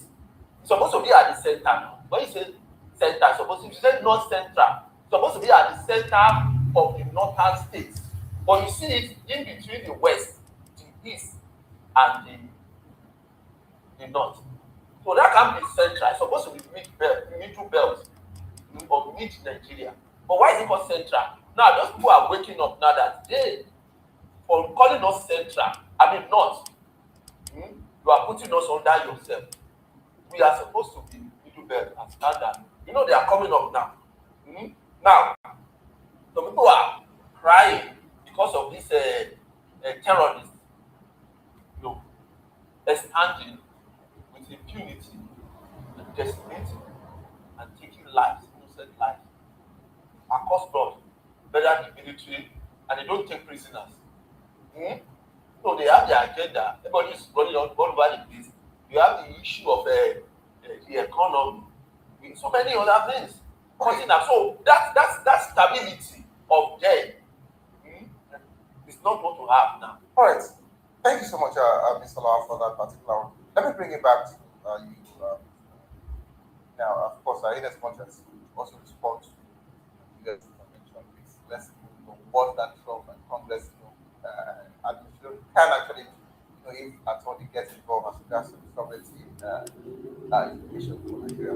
But I would also like to do this Jonathan is actually clear as regards to the PDP and the Turkey faction gave him a waiver, and he said, he's being deputy governor, he's been governor, moving to vice president and president, so we don't need to actually speak. What's your take as regards to Jonathan, entering into the race? See, the coming of Jonathan making politicians where that we have very asked and move as quickly as possible. The entrance of Jonathan is a forced character. Why am I saying so? Peter Obi has assured that he was only going to spend 4 years.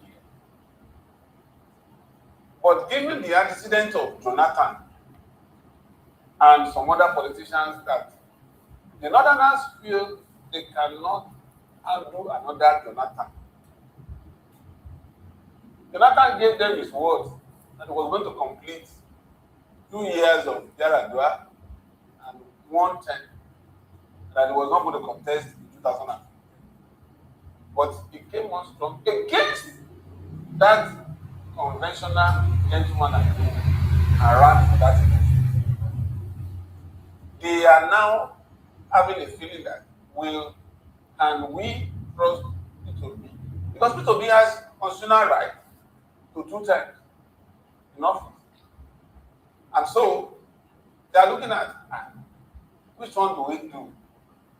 Do we take the risk, vote P2B, become president, or we use Jonathan, who is constitutionally barred from contesting after the first time that will end in 31. That's why they are bringing Jonathan to the fray. And Jonathan, as we speak, is also not too sure that he wants to run. And also, Jonathan is a very smart politician. People underrate him.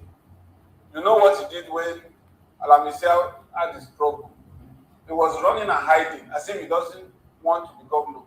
He was actually interested in being the governor, but he wanted this optical value of saying, no, I resisted, I was forced on it. Now he's playing the same game now. If you are saying that the North are being skeptical, which of course is looking like that they have a decisive, mindset at speed. So where did that of Pampaso's speech? Pampaso said that the reason why he has decided to be running mate with Peter Obi is because the North have actually told him that they're in support of Obi, and he said he should be a running mate. And as a matter of fact, that Obi is a man of integrity. Since he has agreed to the just return, that everybody in the North is actually supporting. But of course, we're also surprised when Aminu Tabua, the former Sokoto governor, also came out to say that the North are not in support of them. See, so that's why I say. So we're surprised now. But if Papaso can actually make this, and you saw it 2 days ago when he went back to Kanu, you saw about 5 million Bambusian movement came out to welcome. And I think that was when he threw shades at the governor, and the governor responded that he's not a boy. So if the North, with what Papaso is showing us, clear that the North are behind Obi, so where are we still getting the situation of it's not all the North? You see, the issue of Papaso showing 5 million. Well, that arena bill that 5 million. It's not true. So the now sea of cloud that we saw that day, are you saying that if they give a proper head count, if it's not up to what it means to have 5 million people one arena. So and you have to clear the whole of Ikeja also onto the island to be able to contain 5 million. So you're already saying they are indirectly rigging even the head count. No, the point you see the point is you can see the divergent opinion. It's just like when a boxer wants to fight, the way he will mesmerize his opponent, the opponent will even throw in the towel before the fight. It's not man enough. But the point is, what Maso was just trying to showcase himself and saying that he has the ears and the eyes of the North. But immediately, somebody who is also as strong as he is, Tambua, also countered him and said, no, this is not true.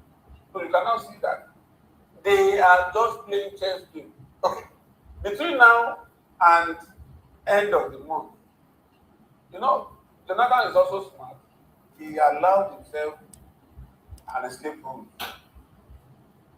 If the signals are not right for him to push further, he will say, well, I am not even aware. I don't know why they are pushing me. After all, you cannot shave my head.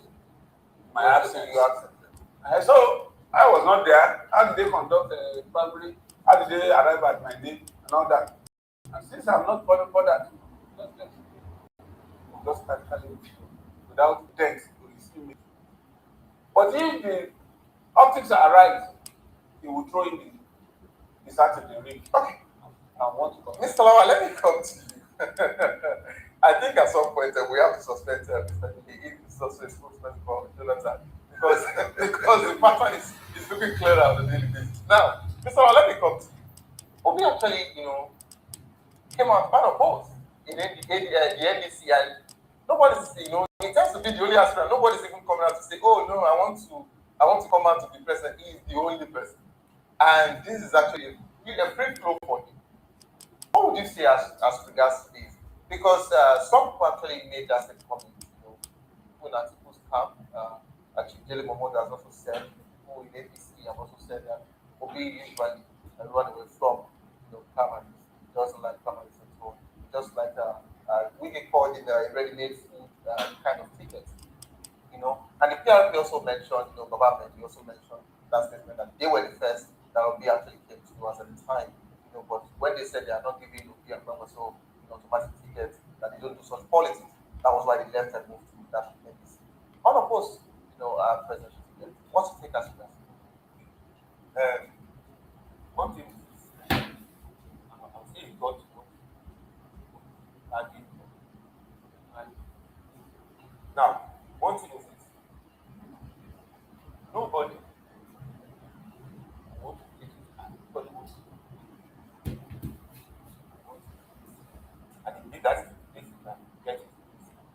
I used to say, I said initially, before he joined ADC, there must have been some things on the team. Because he kicked his car. It's not a child. It's experience. This has been 8 years. Of police so far. So, and he contested. So, it's not a baby. Now, something was given to him. And then maybe his supporters believe that, no, you have opportunity of becoming the presidential candidate. Why not try another this platform since you are also popular? And he believe that if I stay with ADC, I cannot match their tactics. Financially, I may not be able to match it. And he saw the trend in Nigerian politics that money usually many times dictates the direction of events. And he believe I don't have such an amount. I'm already seeing my weaknesses. Okay. So he took a giant step, a decision, and went to a platform he believes his money, he won't spend so much. And then he got it. So it's a wise decision for him to get what he wants because he said he wants to be on the ballot. Some of his supporters want him to be on the ballot. And then he's on the ballot. So you're coming in from the point of if he wanted this and he went how to get it. As at the time, he was actually saying that he was ready for the primary. But just wanted to be free and fair. Now, we talk about democracy. Let's talk about internal party democracy. If we have such situation where when the leaders of the party announced that tickets have been zoned to the south for proper free and fair primaries, we're meant to have other people. He's not the only person in NDC that wants to be president. But there's something that you forgot. Perhaps you can say if you have primaries when you have more than one aspirant. That's what I'm saying. If nobody's coming out. That's my question. What did they do to make people not come out? No. Did anybody come out to complain that they didn't? No. We didn't get compared to APC. Now. Okay. Look at the case of APC. Who is that that has that stature to tackle? That's what I'm trying to say. That he has no other aspirant is coming out. So I think Mr. Davis actually wants for 2 men today. Peter Obi and Jonathan. Now let me come. No, it's just. So let me come. Mathematics. No, of course, but the opposition party are also saying that, including that of Atiku's camp that he just left, that is running away from primaries. He doesn't like primaries. He likes a ready-made food for him. Yeah. You know that average is not good. You remember he said that? He mentioned it. He said it's not contested. He mentioned it. And later he now said no. He found me say that. Suddenly his voice started coming out. I think I need to expand what Mr. Daly said. He said at some point, you understand, some politicians will actually be watching the whole system. If it's looking like, this particular thing is looking good, they will come in. If it's looking like the thing is not going to look good, they'll just tell and say, I was not part of this, I didn't make some statement. Now let me come to you. I'm not sure if Jonathan still has a card. They said he still has. They said he has not. But they have not come out to say faction actually said he still has. Now, not only that, wrapping up the conversation. Mr. Daly, I would like you to give us clarity. Now, I mentioned called Atiku Abubakar. He said very good at winning primaries, but poor at electability. So. Well, he's just expressing his fear. He knows that primaries are likely won, except now that we have consensus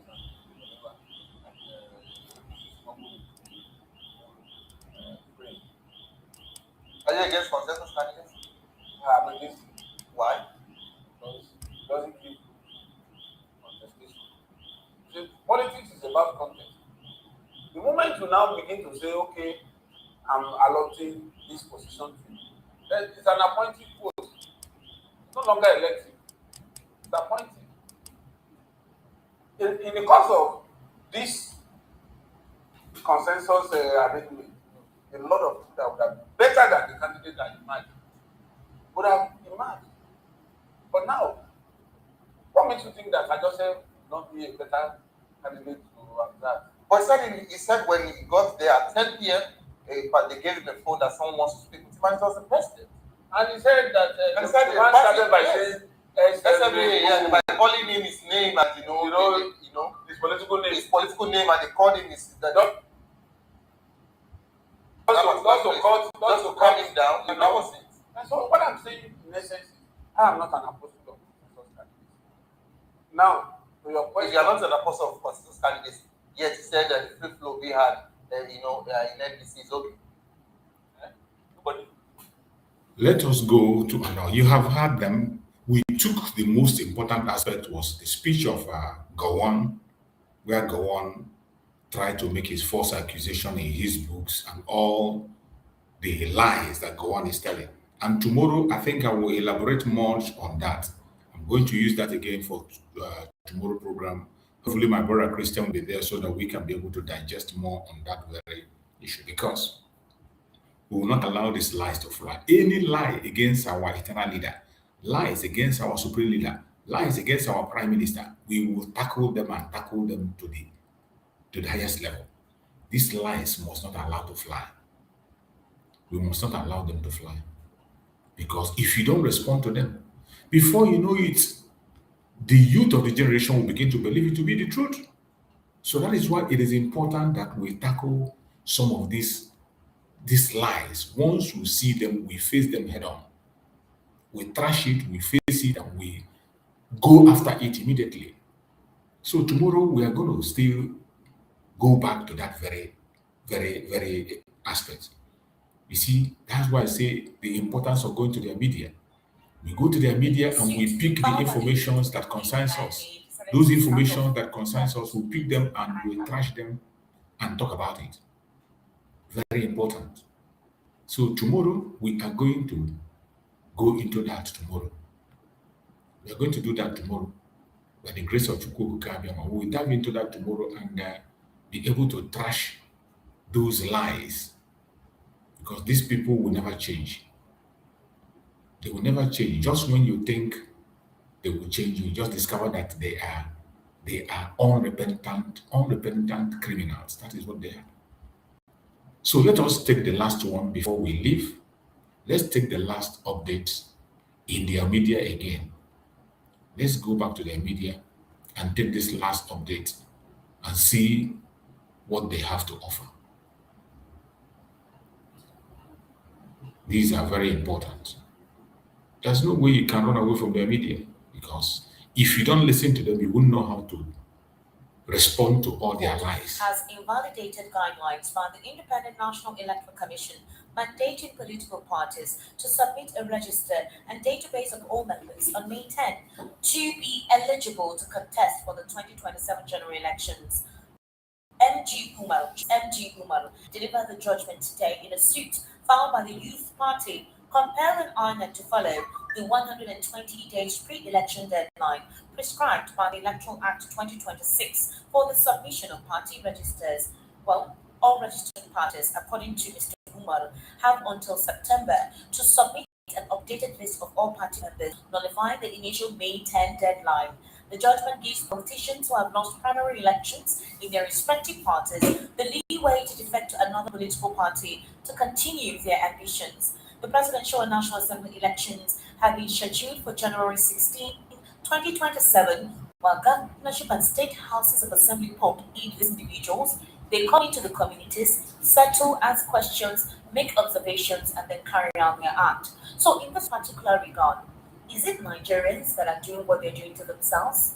The president is alleging that it is also some persons who are not happy with his administration's policies that are also sponsoring insecurity. What do you think of this? Some people are cashing in on what you're doing. You know, when there is a problem like this, huge columnists will always want to make money out of what you do. And these are the people that are helping the terrorists. The terrorists know that there are people who are, and they are now inducing them to get the information they need. They are about that, and the securities and the government are aware of it. But the political will to arrest them is what is lacking. That's what is lacking. All these blame game here and there. Somebody want to, they don't want me in office. Somebody want to, you know, the people are there. Apparently, the person who is in charge of their group is linked to a network of criminal elements operating within the forest corridor stretching from across parts of Kwara, Niger, and Kogi states. They say they come into the market and act like they're buying stuff. They sell cattle for logistics, food items that eventually transport to the forest where the others reside. And in the process, sometimes they kidnap. They give them information on what to do, packages like arms and ammunition, AK-47, how they infuse it into the cows, the truck, the food items they purchase. They even have community members where they keep all these things in their homes. So, with all this information, are you now in doubt as to what is going on? They say the kukuru where they chop the leaf is behind the leaf. You know, when you see a leaf being eaten up, on the surface you will not see the thing that is eating. Except you look under, you will now see what is eating that leaf. So that's what is going on. They hide under all manner of substitutes to destabilize this country. All manner of, not one, not two, not three. The most baffling is that the government is aware. Remember when some of them alleged that they do Yoruba was the one that harmed them in the same quarter, two of us. A whole national Well, they ask them questions. But according to them, they're like federal government sponsored vigilantes, and that the NSA gave them those weapons to help protect the foreign states. And apparently, they were left behind. I think maybe they stopped paying them or something, and they decided to start off by intimidating and harassing the community members. So, what does that tell you? You didn't profile those you are trying to harm. Aside from that, despite the investigations being carried out, there are talks that their bail conditions have been met and they may soon be freed. Very fast, very immediate. So why all the noise extra? Have they not been rehabilitating them? This is one of the things that worry me extra. I don't even want to start talking about this insecurity. They have messed us up because after your analysis, government will just embarrass you. Well, as it stands now, because of the security situation coming down the southwest, I think it propelled the president to speak. And he says that they want him dead. He said the reason they want him dead is because these cabals who are behind the insecurity are not happy with his administration's economic reforms. He said the persons who are activating what is currently going on in the country to stabilize, Nigeria, are persons who are not happy about the exchange rates, the unification of the exchange rate, and obviously the removal of petrol subsidy, that this has offended powerful interests who were benefiting from the old system. Barrister, my question is this. Again, we still need to understand the sincerity of the president's expression. I remember last year, the president admitted to us, I don't know if it's the president or it's back or one another, or these elements that surround the president. A lot of times, Barrister, when I speak here, you say, oh, I'm an ABC woman. And I said, are you sure that the people surrounding this president are not just complete psychophants who are completely porous and do not even have an idea of what it is to govern? They come and give the president an inflated perception that indeed Nigerians are happy with it, when in reality, everything is hard. Now, let me give you an instance. This same person coming out to tell us that the president said these cabals want him dead were the ones who told us last year that there is no cabal in the presidency, that the president is fully in charge of Asorok, fully in charge of all those around him. The only cabal that we heard now are supposed cabals that favors the president. We heard there is a Sheyi Tinubu cabal, there is a Remi Tinubu cabal, then there is a Baja cabal. All of these people strategically put things together for the president in terms of having an edge. The only time there is a cross is when most of them submit names for appointments, whatever interest, and there is usually a clash. Sometimes it embarrasses when the list of nominations are out, and then the president now asks who submitted this name, who brought this name, who did this. So, which cabal are we referring to? You see, that is why they say that a bad workman always quarrels with his tools. He's always looking for a scapegoat, looking for somebody to blame for his incompetence. They did not tell us that it's a Jagaban that is in charge, that he finances the election. all those things. In fact, I am surprised at those who run this errand for him because it is their name that we mentioned tomorrow, Esther. Seriously. When you are set on this errand, a wise man would have asked himself, if I deliver this message, is this the right message? Is it what is going on? Will the people believe me? Will I not look like a fool when I deliver this type of message? Because it didn't add up with what the people in the presidency have told us. It did not add up at all, Esther. It never added up. So why are you saying it? Just to look for excuse that day. Okay, Barrister, let's so just... since you know the people, Esther, what are you supposed to do? Exactly. What are you supposed to do? Where are the names of those people? No, hold on. If we want to say, let's agree that yes, there are some elements who want to disrupt peace of the president. Suppose that the same elements were the ones that disrupted the peace of Jonathan's government, right? For political reasons, and that was basically how the APC came into power, how they strategized and all of that. So let's assume that indeed there are cabals that intend to destabilize this government. My question, Barrister, is this: in all the funding, the borrowings you've been borrowing, your budget assessment, your project assessment, and all the funding that your administration has supposedly had, either for execution of projects, for social welfare, Barrister, we don't get updates. Is it the same cabals that prevents you from being transparent in how the monies are utilized? I'm sorry, Barrister, hold on. What about social welfare packages?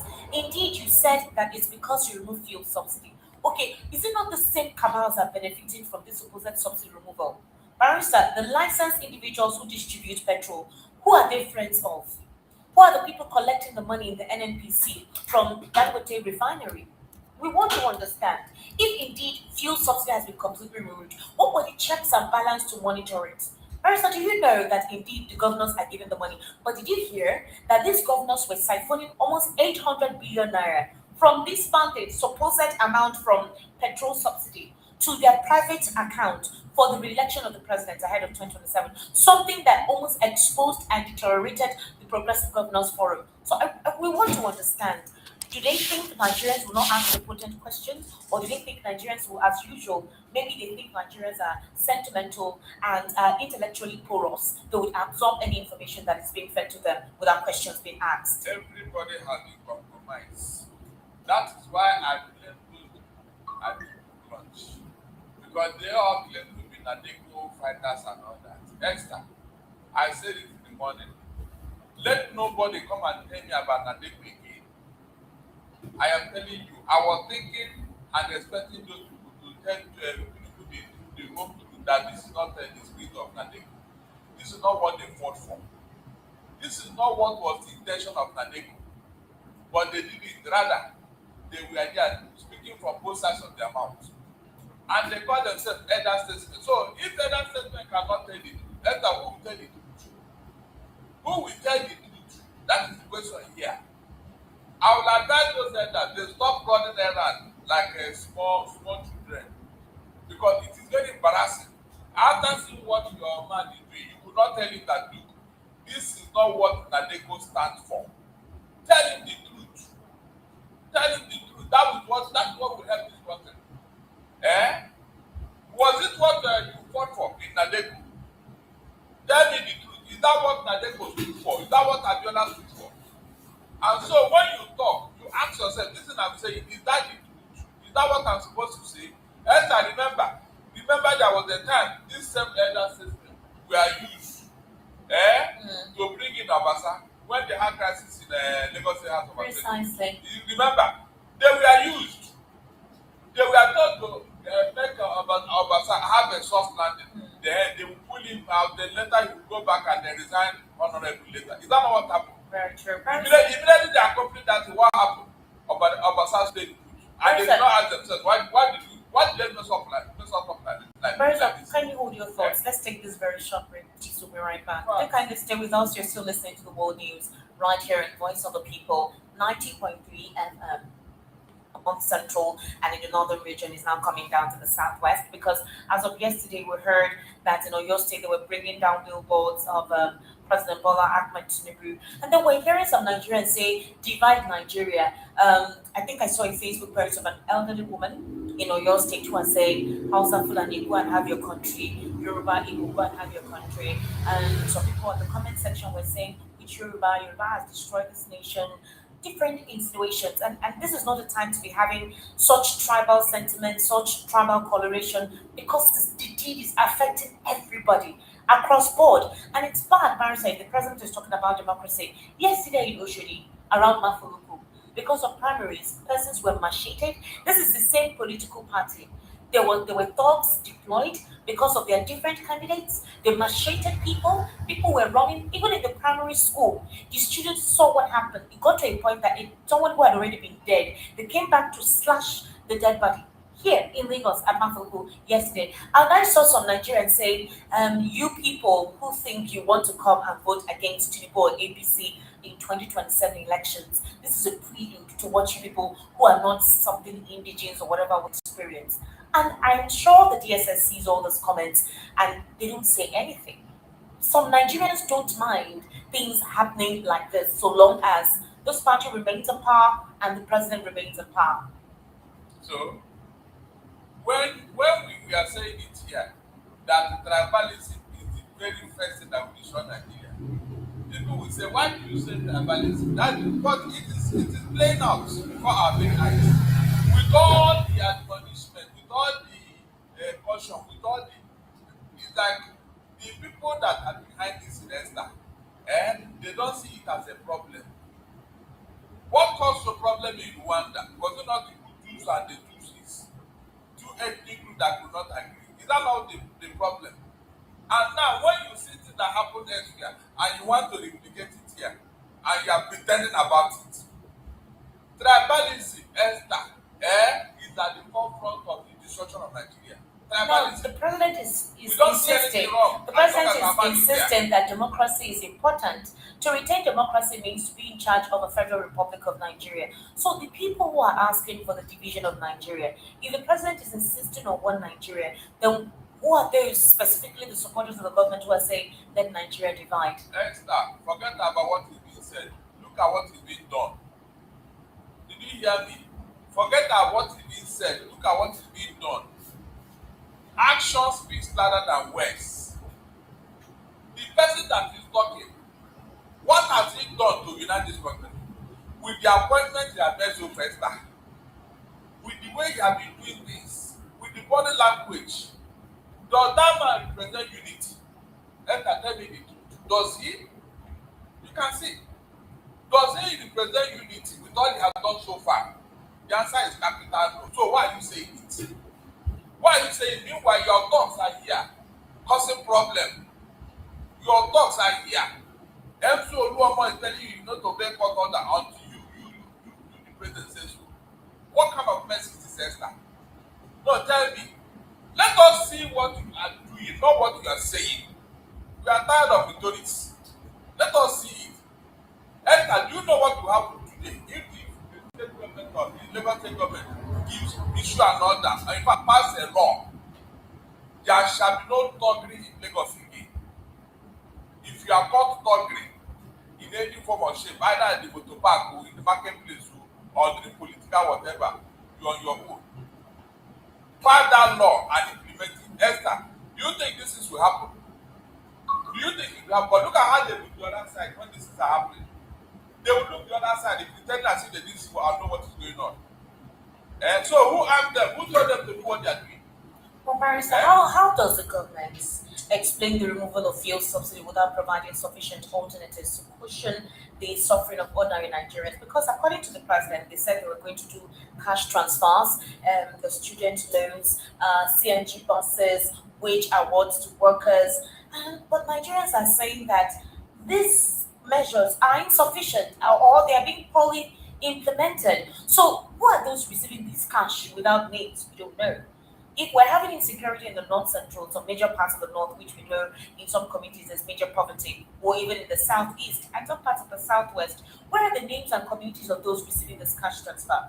How many persons have benefited from the CNG buses? And is it something that is still running? How they expand CNG bus centers for you to do conversions and the safety measures attached to that. And then secondly, the student loans and the wage award to workers. How many of the workers have been given wage award? The student loans now, we're hearing some of them complain as to how will they be able to pay back? Although that seems to be the only verifiable angle where we see names, students who are getting the non-fund loans. So what's your take on this? Esther, you see these largesse they are giving out in name or whatever. It is an avenue to siphon money because there is no way to track it. Let me ask you something. Is the fact is, are the processes good enough, but the implementation is what is poor? Esther, we don't need logistics. We don't need handout to survive, Esther. We don't need it. Make the economy work. Esther, that's what every country needs. Not this handout for God's sake. Make the economy work. This economy worked before you people came into office as a political party. Why is it not working under your watch? Why is it not working?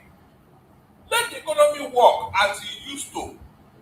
And stop all this thing that people are using to siphon our money. I have said it severally. You see this infrastructure, it's a perfect avenue to eat money, Esther. Because the project you told us you are doing, there is no bidding, Esther, there is no costing, no evaluation, no competitive bidding, Esther. So how can you tell me you are building whatever?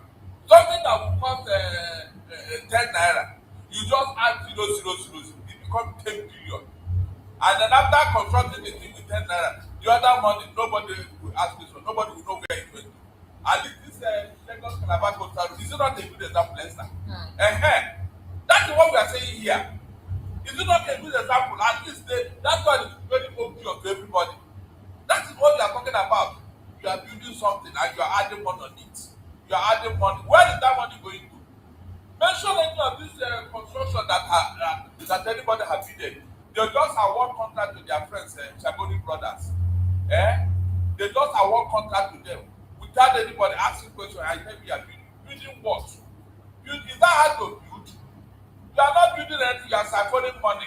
That's the meaning. All right, Barrister, during the evening rush, we're going to discuss the situation in court, where the court has mandated that INEC cannot give the order they gave for the submission of membership.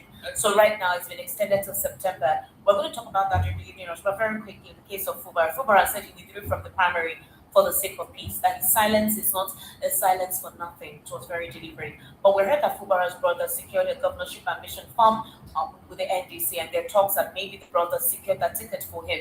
Would we see Fubara defect now that it is free for members who are not happy with the just concluded APC primaries? It's very easy for them now to defect to other political parties. And now that things are like this, are we going to see ADC and NDC merge for whatever reason with the outcome right now from INEC?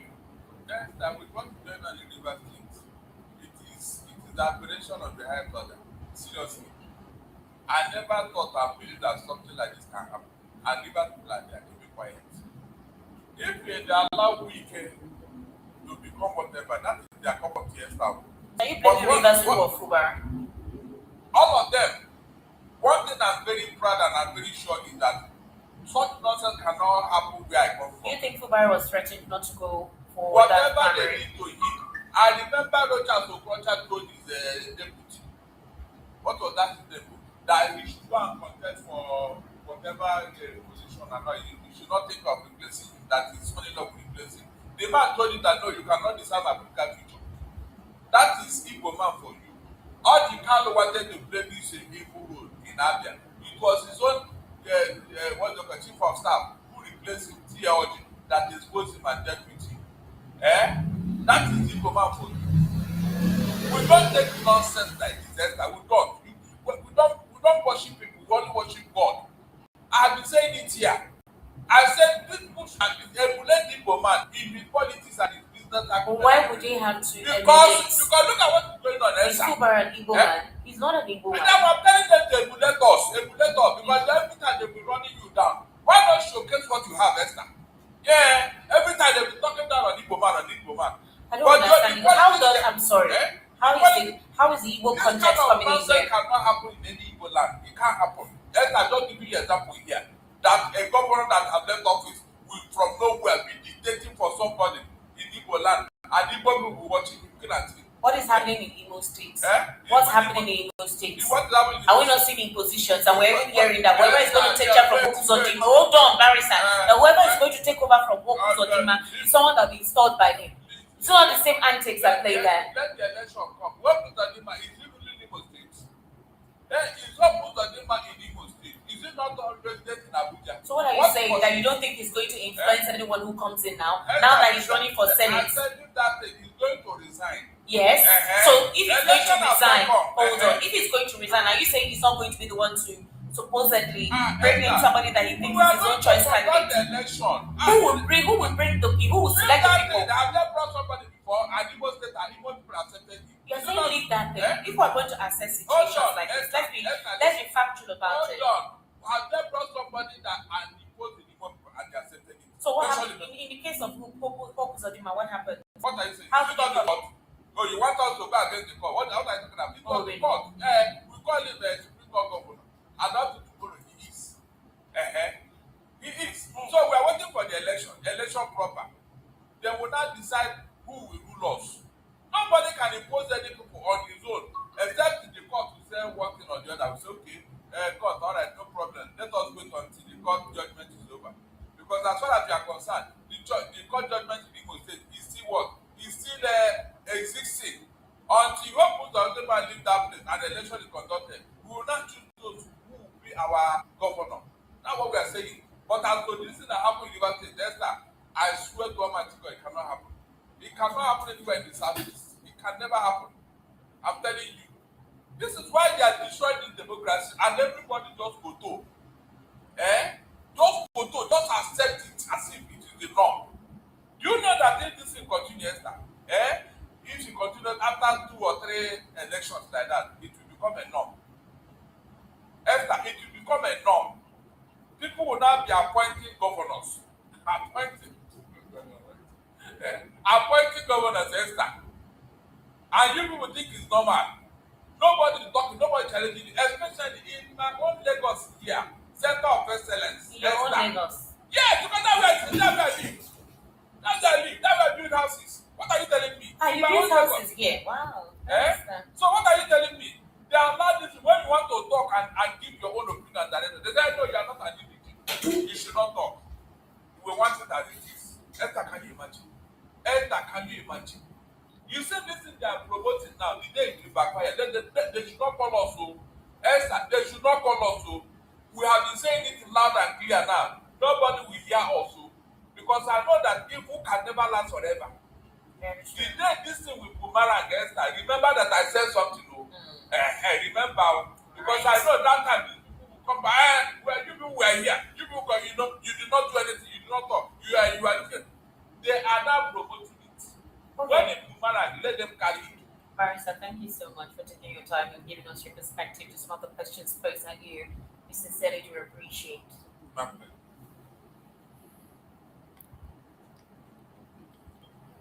Thank you so much for watching. I appreciate everyone that have been participating on this very program. Wherever you are joining us from, I thank you for being part of the program. I appreciate everyone that has participated on this program. We are going to end it here. And by the special grace of Chukwu Gabiama, by tomorrow, we are still going to be back here and do the needful, as we always do. So wherever you are, I urge you to pay attention. Do your part. Don't allow anybody to deceive you. Don't allow anybody to bully you. Don't allow anybody to try to control you or let you do what you do not want to do. Because we are in a time where we have to focus and do the needful. We must do the needful.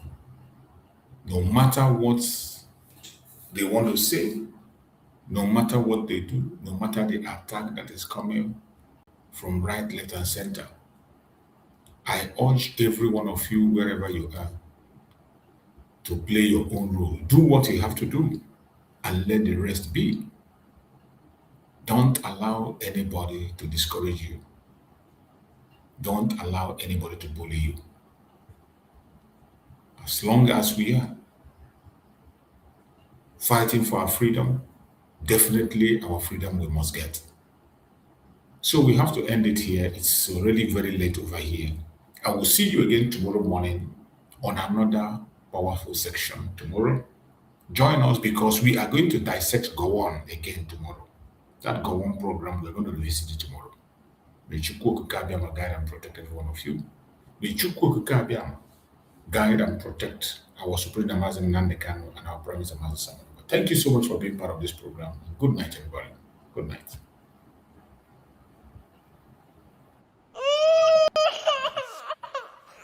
We need peace, we choose freedom. We need peace, we choose freedom.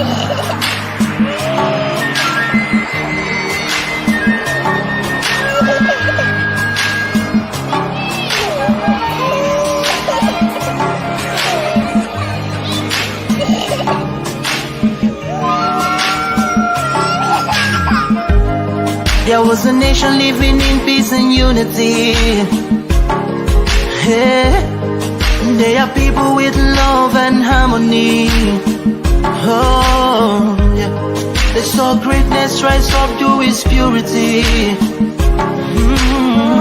With another people of different culture, a different heritage, biased and oppressive. Oh, I see. A nation from trigger of Africa, rising with strength and might and power. In due time, nobody gonna oppress us. Rather, you all gonna embrace her. With your flag, with your flag, with your flag, with your flag. Oh yeah. Let the tears of our mothers who lost their children be heard. Let the blood of our heroes speak from now till forever. Let the whole wide world know Biafra is our home. Oh yeah, Biafra is our home. Oh, it's my home. Yeah, Biafra is our home. I reminisce way back 1967. Death toll on the blood couldn't count them even. Mama screaming, child squealing, pops on the ground. 2.5 years, over 3 million's gone. Why? Cause we asked for our freedom, and we're going back to our sovereign kingdom. They shut us down when we cried, the world said nothing. Sitting back in the crib, watching our suffering. Should I talk about the planes dropping shells like rain? Suka had the first taste of our heroes' blood. Abagana Zobuni wave was stronger than flood, but the juke is too strong and fought them off on the chart. Thought the bloodshed's gone, then it came again. 216 and the massacre, it started again. So bloody name, I couldn't cry tears. Blood dripping down my eyes, water in my veins. We died trying to fight the cause and we're trying to break him. It's our freedom, but the world was against us. Wave your flag over Africa. Welcome people of Biafra. Wave your flag over all the world. See those people of Zion is here. It is the nation that the Lord has chosen for the people of Zion. It is the nation that the Lord has chosen for the people of Zion. We need peace, we choose freedom. We need peace, we choose freedom. Let the tears of our mothers who lost their children be heard. Let the blood of our heroes speak from now till forever. Let the whole wide world know Biafra is our home.